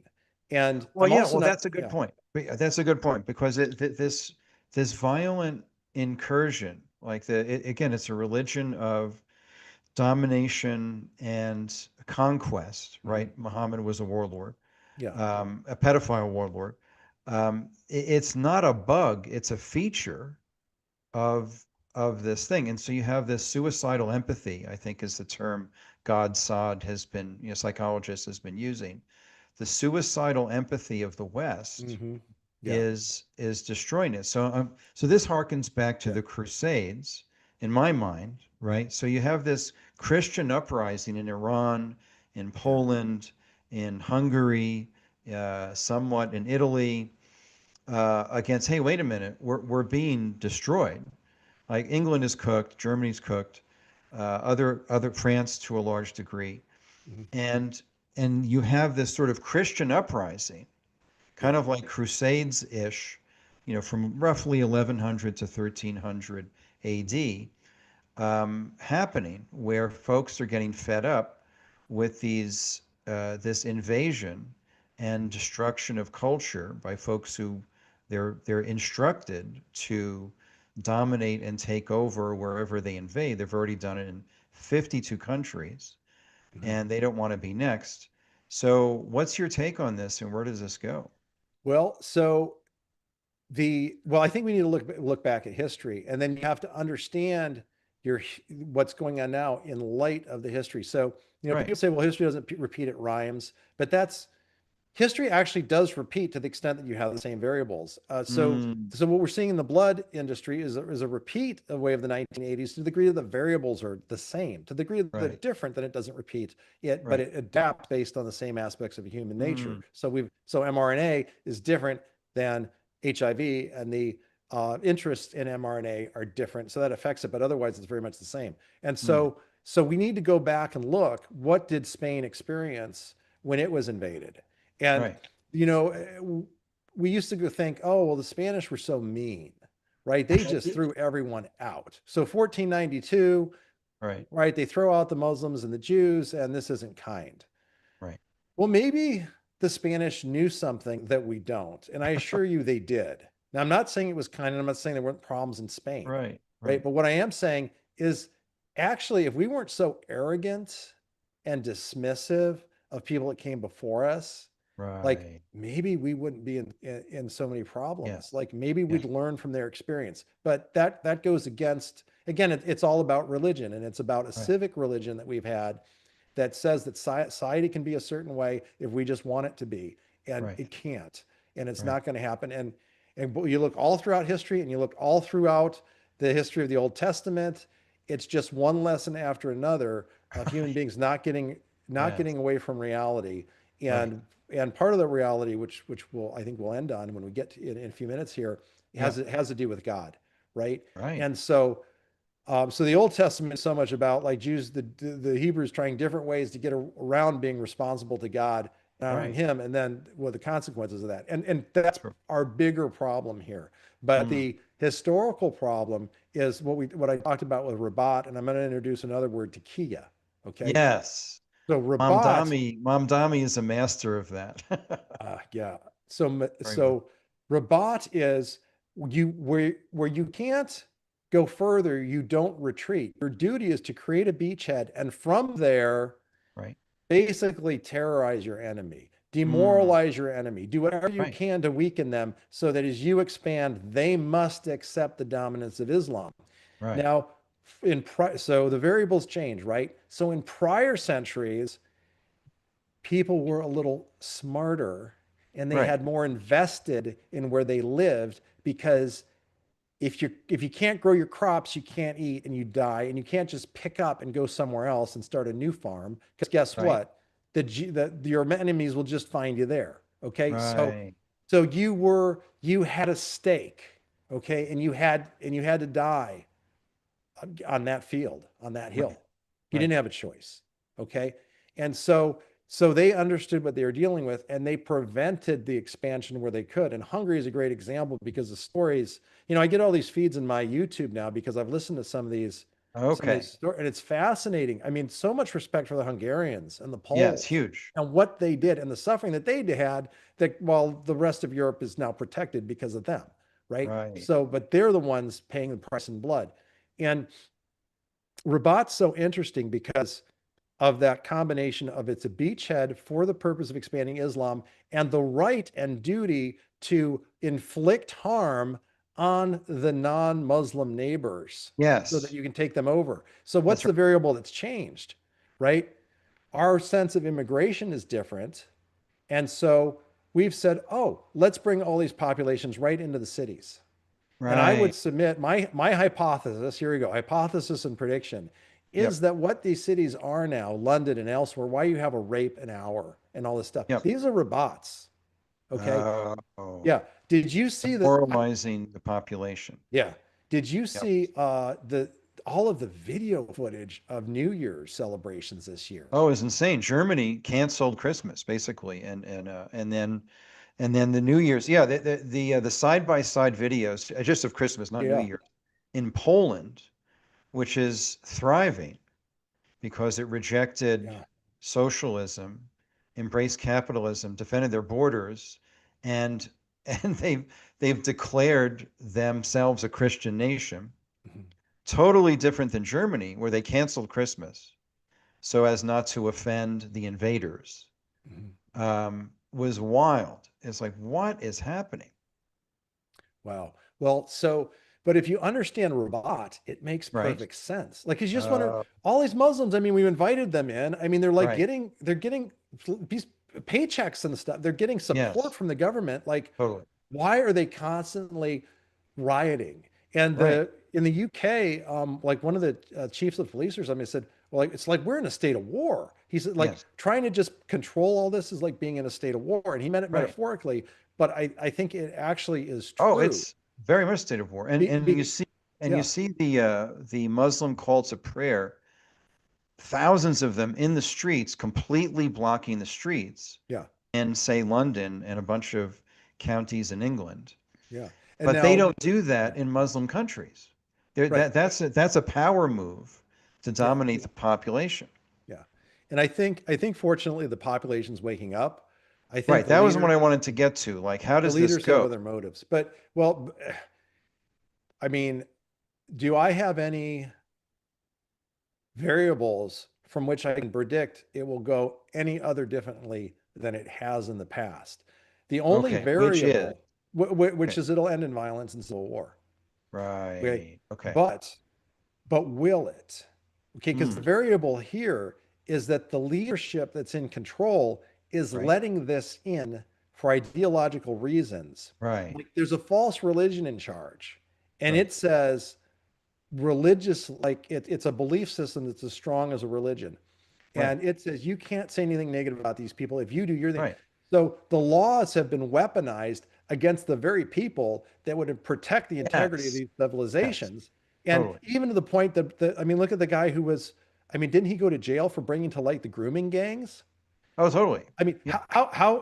what's gone wrong in a society Right. where you have rape gangs of young women and the Yep. person who brings it to light goes to jail? Right. And on top of it, it's not like this is an inner circle of pedophiles among the British elite that you just outed. No. No. Okay, right? This, Right. this is this is a foreign. population that's here by the native population's goodwill. Right. And they're doing this, and then you try to report it. You go to so there's a very profound sickness There is. going on intellectually and morally at Yeah. the highest levels. So now the question is, before when you fought off the invaders, and hopefully you don't have to fight them off violently, but when you Right. resisted the invaders, you had the support and protection of your authorities. And now we have a Right. situation where the population doesn't. And so you Right. have, in a sense, a double civil war. A Right. civil war going on, and again, I don't mean this a hot war, but I think that's the direction it goes. I don't Um, see this. Yeah, I've come to the same yeah. conclusion. I mean, the native British folks. I'm just using England as an example, Mhm. and I have dear friends who grew up in England, and it's a great country or was, and I just don't see. And they're getting fed up, and Yeah. they're starting to push back. And they're getting punished, as you pointed out, Mhm. by the police for pushing back. And Yeah. I don't see this going any other way than them reclaiming their country. And there's going to be violence. Yeah, I think they're first going to have to reclaim their country from their own leadership. Right. So there's going to be an internal struggle Yes. by the native populations against their own leadership. Yes. And hopefully that's a part, what Steve Turley's describing as Yes. civilizational populism That's that right. Trump and Milei and this new fellow in Chile and Yep. Orban and these Yep. people represent. And hopefully, like, if that can topple the globalist idealists Right. that are in charge and allowing this, then that will be real important. Now, part of the struggle, Takia is going to be part of the struggle Yes. because we've seen it in same psychological thing going on with the vaccine. It was safe and Right. effective. Right. Someone said safe and Right. effective is not one lies, it's two. And they're Right. right. Right. But there was the preference to believe these lies. There was a social preference to believe these lies because it meant we had a solution. Our lives were going to come back to normal. If we just believe that the Michael Gaetas out there are conspiracy theories with tin hats and not Right. actually the guys with the facts, if we can Right. believe that, we're out of the woods. Life's so Mm, much better than we thought it was. I mean, I even right. think this affected a lot of people regarding, the stolen election of 2020. If Yes. you admit that's stolen, you're in a much different world than if it's just a bunch of conservatives bent on each. Very. That's And right. I think that explains a lot of the people who normally should have been on one side weren't. It's Right. what makes life easier. And so Takia allows you to have an easier life as a Westerner until it's all over. Okay? Yes. Because so Takia is that principle in Islam that it is okay to lie Right. for the advancement of Islam. And Right. how did the Spanish, this is where we go back to history again. How did the Spanish, and why Ibrahim is so fascinating. I hope I one day get to meet him. Yep. He actually works in Philadelphia, his Center for his, Middle Eastern Studies. A Hmm. good a professor I just loved when I was at Penn is Yeah. also involved in that. Arthur Waldron, Oh. a wonderful man. And we had a Herodotus study together when I was a Okay. grad. It was great, total grad student kind of thing. Sit out and sit Perrier and study Herodotus. And Yeah. so, Yeah. but like this group understands Islam, and Abraham is a part of that. And Right. so, what happened in Spain? So in Spain, they did the same approach that we would see as reasonable. Is they Right. said, look, okay, they slaughtered us all the way back to this final frontier. Right. They held their ground there. The Visigoth knights that was finally left of the Visigoth elite Right. that were in charge of Spain. They make a last stand and have an overwhelming victory. It's one Hmm. of the greatest. There's got to be a movie about this. I mean, it's just Yeah. absolutely epic. They drive it back, and from there, it now takes like 700 years to take back the rest Wow. of the Clinton, keep peninsula. going explaining this. I'll be right back. Keep going. Okay, and so, but then what happens is, as they take over, they have these Muslim populations there, and so I mean, what do you do when people are already there? And there's women and there's children.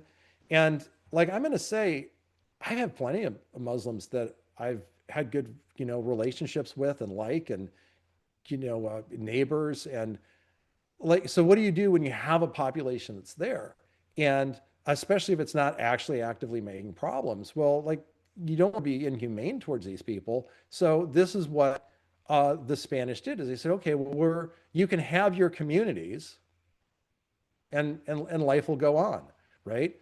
And the problem was that those communities became, in effect, robots.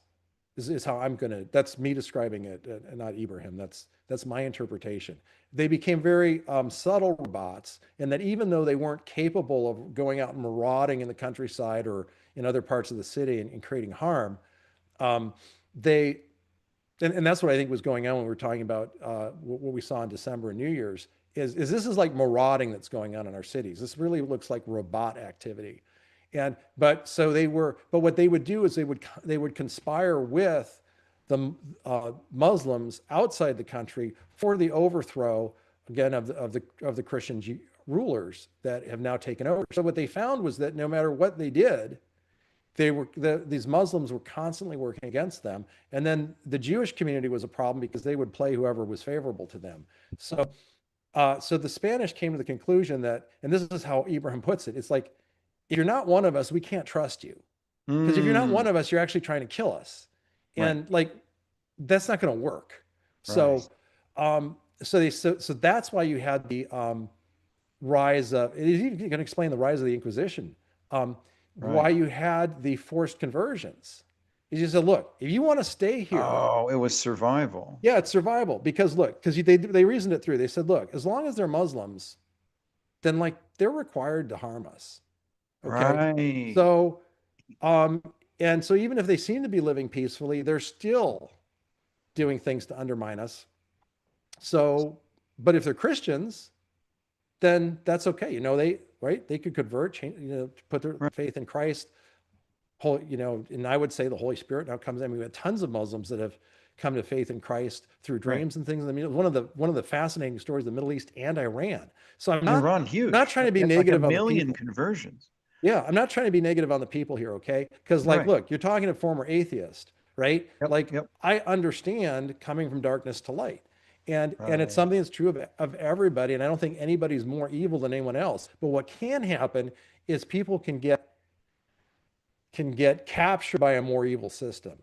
And that's the Mm. problem. I mean, we can say that about the Soviet Union. Here's People were Stalin. captured by a more evil system. So Right. what we want to do is create systems that aren't evil and aren't capturing people into evil. And the problem with Right. Islam is that it was designed to be a system of capture. And Right. so and of epistemic capture, right? Yes. So as we have seen with big pharma capturing the medical journals and everything, and then you're canceled if you try to speak out, you Right. lose your license if you try to. This is epistemic capture. Islam Right. does the same thing.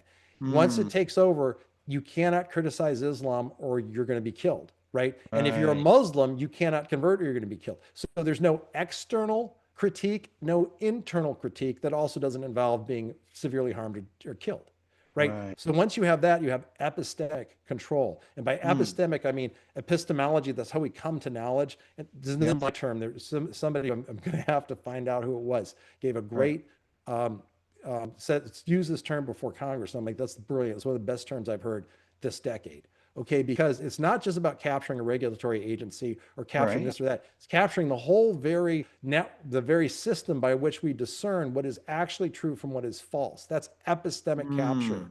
That's Mm. why so many of our friends that we love in medicine are, who are pediatricians and other things, are not even seeing what we're seeing, is Mm. because it's epistemic. So Islam does that. And so now, um, so what happened is the Spanish are going to reason, well, if they convert to Christianity, then we don't have a problem. So do you Right. see how unracist that is? They don't say, oh, you're a Moor, you got to get out. Right. They say, Right. look, we can only trust people who are really truly committed to being Christians, or at least acting like it, Right. right?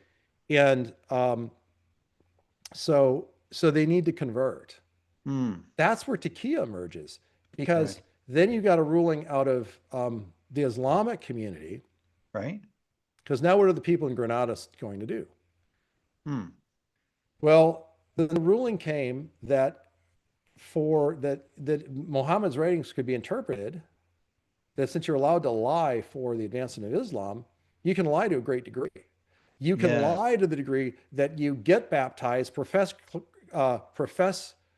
faith in Christ, attend church regularly, Right. go, do all the celebrations. You can look 100% like a Christian and deny that you're a Muslim, and that's okay. That helps advance Islam.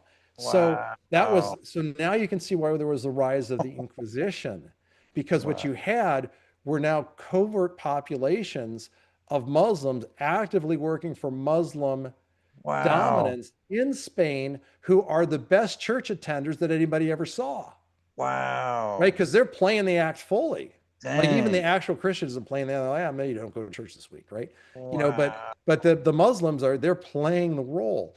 And we even Oh, saw this. There was a case of this in Turkey where a pastor was who's a missionary there, was the center of an assassination plot. And what shocked them was that one of the people involved in the plot was a member of their church who had hmm. converted from Islam, supposedly. And they said she was like family, and she was Wow. involved in this plot to kill the pastor. So Wow. that concerned me, because that, you know, it's like in is it Congo right now? No, it's Nigeria.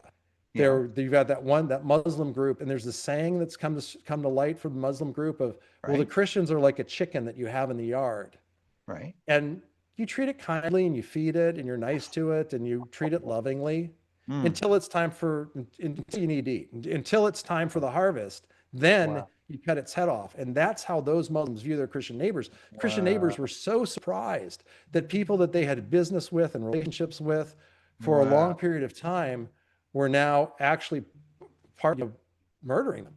So, Wow. and this is what's so troubling, is that that means you don't know, Right. right? And that's why you got things like the Spanish Inquisition, as terrible as that ultimately turned out to be, where you simply, they had to say, well, we got to figure out who really is a Christian and who isn't. So now they're hunting down heretics and false Wow. Christians. Okay. Wow. So, so now consider the evils that entered Christianity and Western history and medieval history through the forced interaction with Islam, just for people to try to have their own culture and not be taken over by this religion. In other Mm. words, do you see the cascade effect? And some of the things that we Yes. remember as the worst in our history are things like the Inquisition. Okay. So, Right. so now getting back to modern times, Yep. what do Yep. you do when this is going on and your Yes. leadership is committed to buying the tequila Right. and punishing you Right. for Pointed. bringing it to light? Yep. You know, it's a very, very murky situation where that we don't know how it ends. I mean, it could end in civil war. It could end in total oppression in 50 to 100 years of the people who are currently Europeans. Right. Right.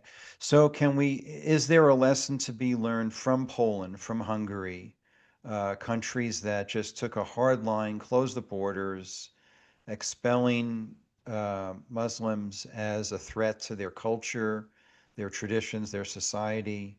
Like and I'm also Wow. Yeah. concerned about, I grew up in New York City. My almost my entire extended family is still Mhm. there. Yeah.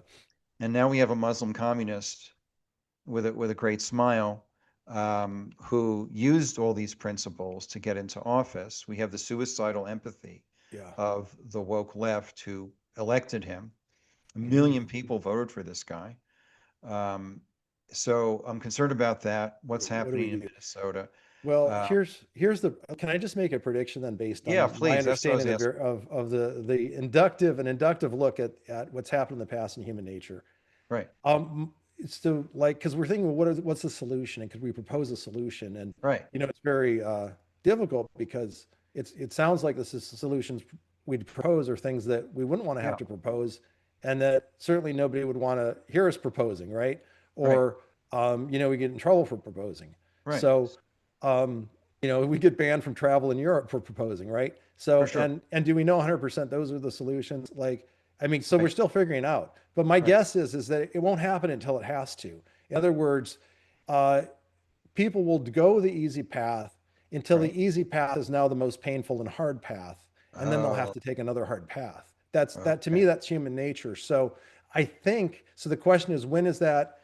When does that nexus occur? Um, I think it's starting to occur in Europe because people are waking up. But Yes. they're literally waking up because their daughters are getting raped. Okay. Right. By the way, and I'm sure there's lots of little boys involved in that too, because let's not talk Yep. about sodomy in the Middle East. For Okay. sure. But the so we should probably delete that out. Um, but but I mean, yeah, I mean it like No, it's you know what I true. mean. There is a lot of that. So I mean, look Yeah. at how how Gaddafi ended up. So Uh, in right. other words, so it's there um so I guess it's just we're going to have to see. And then can we? I mean, could a variable in history be that there is a more peaceful solution than there Right. was in the past? I mean, I think that's what we need to look for. I mean, Hmm. that's our goal. How can it? I think there must be, but like, well, I don't know how you get out of this. Like, I don't know how Yeah. you get once you have millions of people there. Like, what's the humane exit strategy Yep. if for a certain percent of the population is going to take that to heart, this robot idea to heart? And I Right. guess probably the solution is that if people are willing to dwell peacefully, Right. then I don't know what basis one has for removing people who you've allowed to come into your country. But if they're Right. not, then I think, yeah, I mean, I think Yep. it's going to go look back in the 1920s where you had all these Italian socialists who, Yep. blew up part of the Attorney General's home. I mean, these bombs that Right. went off, and Right. then later socialists would have all of the sympathy for them. And that's what we were all dosed with when we were, in undergraduates and graduate school. But the Okay. reality was they said, look, if Italians are going to come here and they're going to start putting off bombs for the sake of socialism, they got to go back to Italy. And so I Right. think what will happen is, like what we're seeing with ICE now, is that we're people are going to have to come to the conclusion, like, look, if somebody can't live here peaceably with us, then they need to Right. not be here. And Right. that's jail or deportation. That's probably the solution I think people would come to. I can't Yep. imagine that you would just say, let's have a mass deportation of everybody who's Muslim. Right. Um, Right. that might have more negative effects than positive ones. Hmm. And So more are more you are human, more wrongs. Because like we're yeah. not the good guys all the time, right? So Right. we Right. also don't want to open up avenues by which we end up being the perpetrators of harm against other people, right? Right. So it's Right. tricky. It's yeah, tricky. So are you hope is there hope for England? I'm a spectator to this. I think just like you are. I can't. Yeah. I have no idea. Like Yeah. I'm hopeful, but Yep. but then too. I mean, I look. I look at the Book of Revelations, and Yep. there's a lot of days where I wonder, like, are we in a certain chapter here? Because Right. Right. so, and if that's the case, then yeah, there's hope, but it's not a hope of historicity or Right. it's a different. It's obviously it's a long range hope, right? It's the Mm. hope in Christ, and it's in the hope of His return. And hey, so Yep. let me end on maybe on a note that I think Please. is so. Uh, and this is the hope that I think we all have to take seriously. Like I Okay. guarantee you, God has a better solution than any of us are going to think of, Mm. right? Point. Yeah. And now it might be a harder solution and one that we didn't want to have to end up in, Right. but God is not blind to history and to current events. And Right. also, God loves human beings. God wants Mm. to see Muslims come to Christ. He's not giving them dreams and visions all over Iran and stuff if Right. he didn't care about them. Right. So that you see, in other words, so although we can talk about the history and the things that concern us, I mean, I think that's partly we're speaking out of fear here. Okay. Right. And we don't want to let that control. God is not a God of, of fear and timidity, but of a sound mind. And He has solutions, and we need to walk in that. Right. And so we need to know He loves, right? He even loved Saul when Saul's out killing Christians, right? Mm. And turned Saul into Paul, Paul. who's Yep. written most of the New Testament, Right. right? Or most of the letters. Yep. And right, I mean, all of us now, like, like, like we all who are Christians are constantly reading Paul and learning from him. So, Yep. you know, if he loved Saul, like he also loves people who follow Islam. And Yep. um, so we need to see what God, we need to discern not what our plan is for Mm, success and our mm, personal comfort, but what's right. God's plan for the future. Right. And his plan is very real and it's Mm, very active and it's often supernatural. And so I want to leave you with something. When I was in Austin for the Children's Health Defense Conference, yes. getting ready for the start of the conference, it's just before it started, I got a call from somebody who said, "Hey, we've got a mom here who has a Yeah. newborn, Right. and uh, the newborn has a heart defect. You know, it's kind of similar to the baby Mm, Alex thing, uh, mm, and right. Right. needs a blood transfusion. I think it was for, and so um, it was like, well, how fast? Mm. Like, well, right away. Oh, And so I talked to the mother, and then I got one of our great colleagues, Sarah Ham, out of Kentucky, on the line because she's very familiar with. yeah. She's doing great things with the legislation, Mm, and she is uh, also very familiar with, even more than I am, with alternatives for that they, because they had a lot of hospitals she's been a part of that service people right. who just wouldn't take blood for religious reasons. Mm, Okay, mm, and so she uh, so we got them in touch, and what we tried to do is find an alternative so that the baby wouldn't need blood. okay. And the thing was, every alternative genuinely wouldn't work. Mm, And so I'm on the phone with the mom, and we realize there's no way we're going to get this baby blood. Um, mm, and the levels, there were certain levels that it was at, and it had to get all the way above like 35 okay. specific levels, and it was not there. Mm, And not and I asked her, well, could it get there? And she said, well, it would have to get there, but the doctors, saying it's not even possible. mm, So, mm-hmm. well, I actually learned that the doctors were saying it's not possible later. Okay. Oh, okay. But she said they'd have to be there. But basically, it's just, we can't expect that those levels are going to get there on their own. I said, well, okay. Mm, So the only way this baby gets through this without needing blood is if these right. levels go up. So I Okay. said, well, and his name is Elisha. And I Yep. said, well, that's a great name for miracles, right? It So I is. said, 'cause, there's always one more move, right? Yep. And she had indicated that she had faith in God during our conversation. And I said, it Mm, sounds to me like you have faith in the Lord. I said, could we pray? And so we mm, prayed. And now I'm not going to say we were the only people, tons of people praying for this sure, baby. sure. So this is to give credit to God, Mm, but it's how surprised we were by what he does. Okay. mm, Because I know we prayed just as tons of other people were praying that yeah. God would intervene. And we prayed specifically that God would raise his levels so that he wouldn't need the transfusion until such a time, at all, or until such a time as there was time for the blood to get processed. Because he had donors, he had Okay. a willing hospital, he had a willing Right. blood bank. Oh, wow. Just a matter of timing. Wow. It was just this emergency situation. Do Huh. you know, 2 days later, on Monday after the conference ended, I got Right. this text message of a Facebook post Oh, of her charting his levels over those 2 days. right. And she said the doctor said it couldn't happen, but it did. God intervened, and Oh, his wow. levels went above 35. Oh, wow.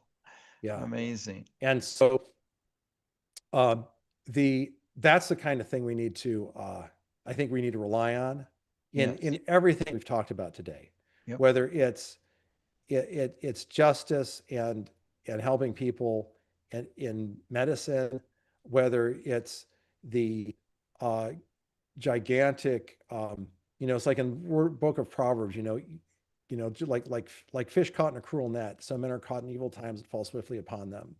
Right. Okay. And that's what we're in on many different levels, ranging everything from big pharma capture to, Right. uh, Muslim immigrants who are attempting to bring Sharia and jihad. Right. And, and the answer is probably not the first one we're going to land on, I think, Mm. as human beings. Yep. Okay.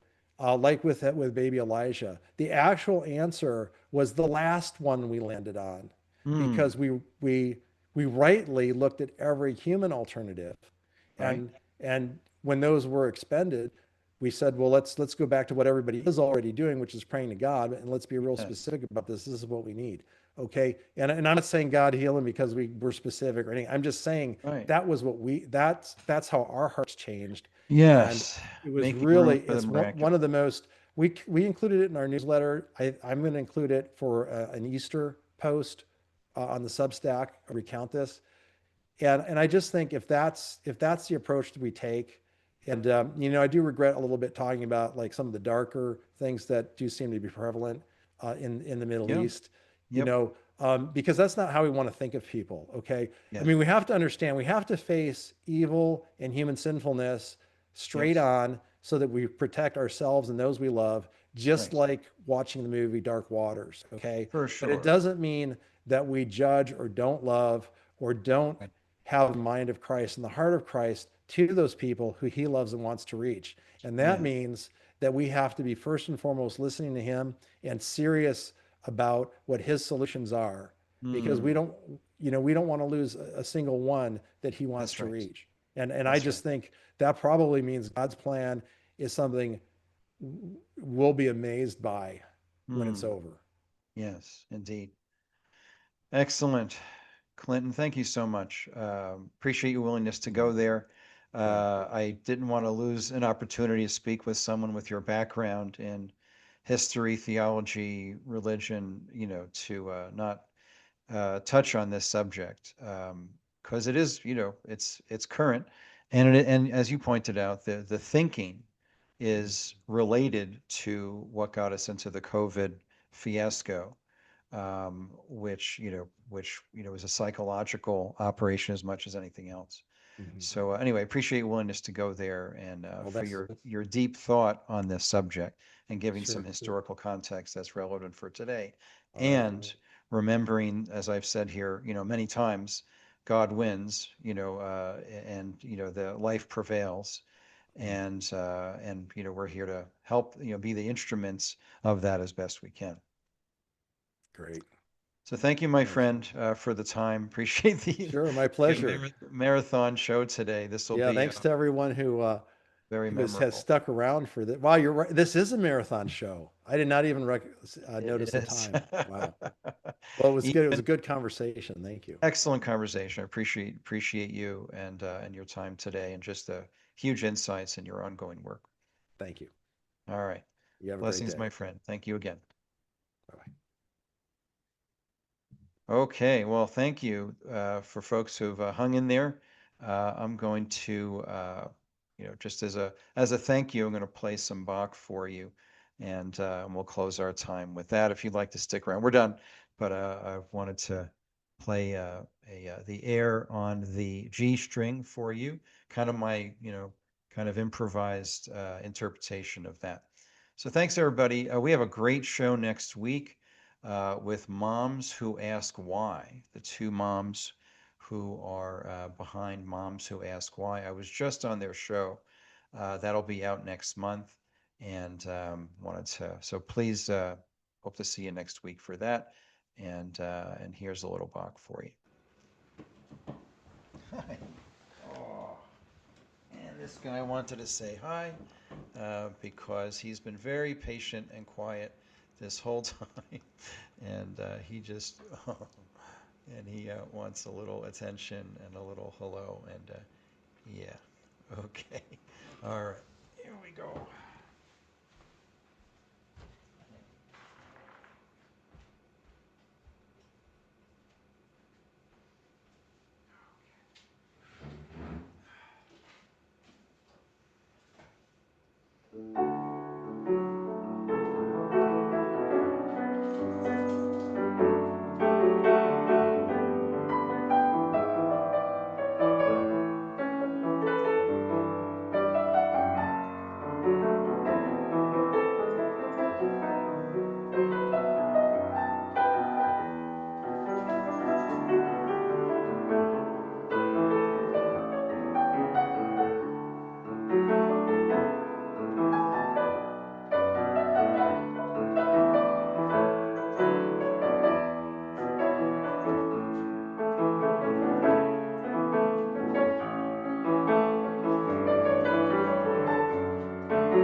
Okay, little box for you.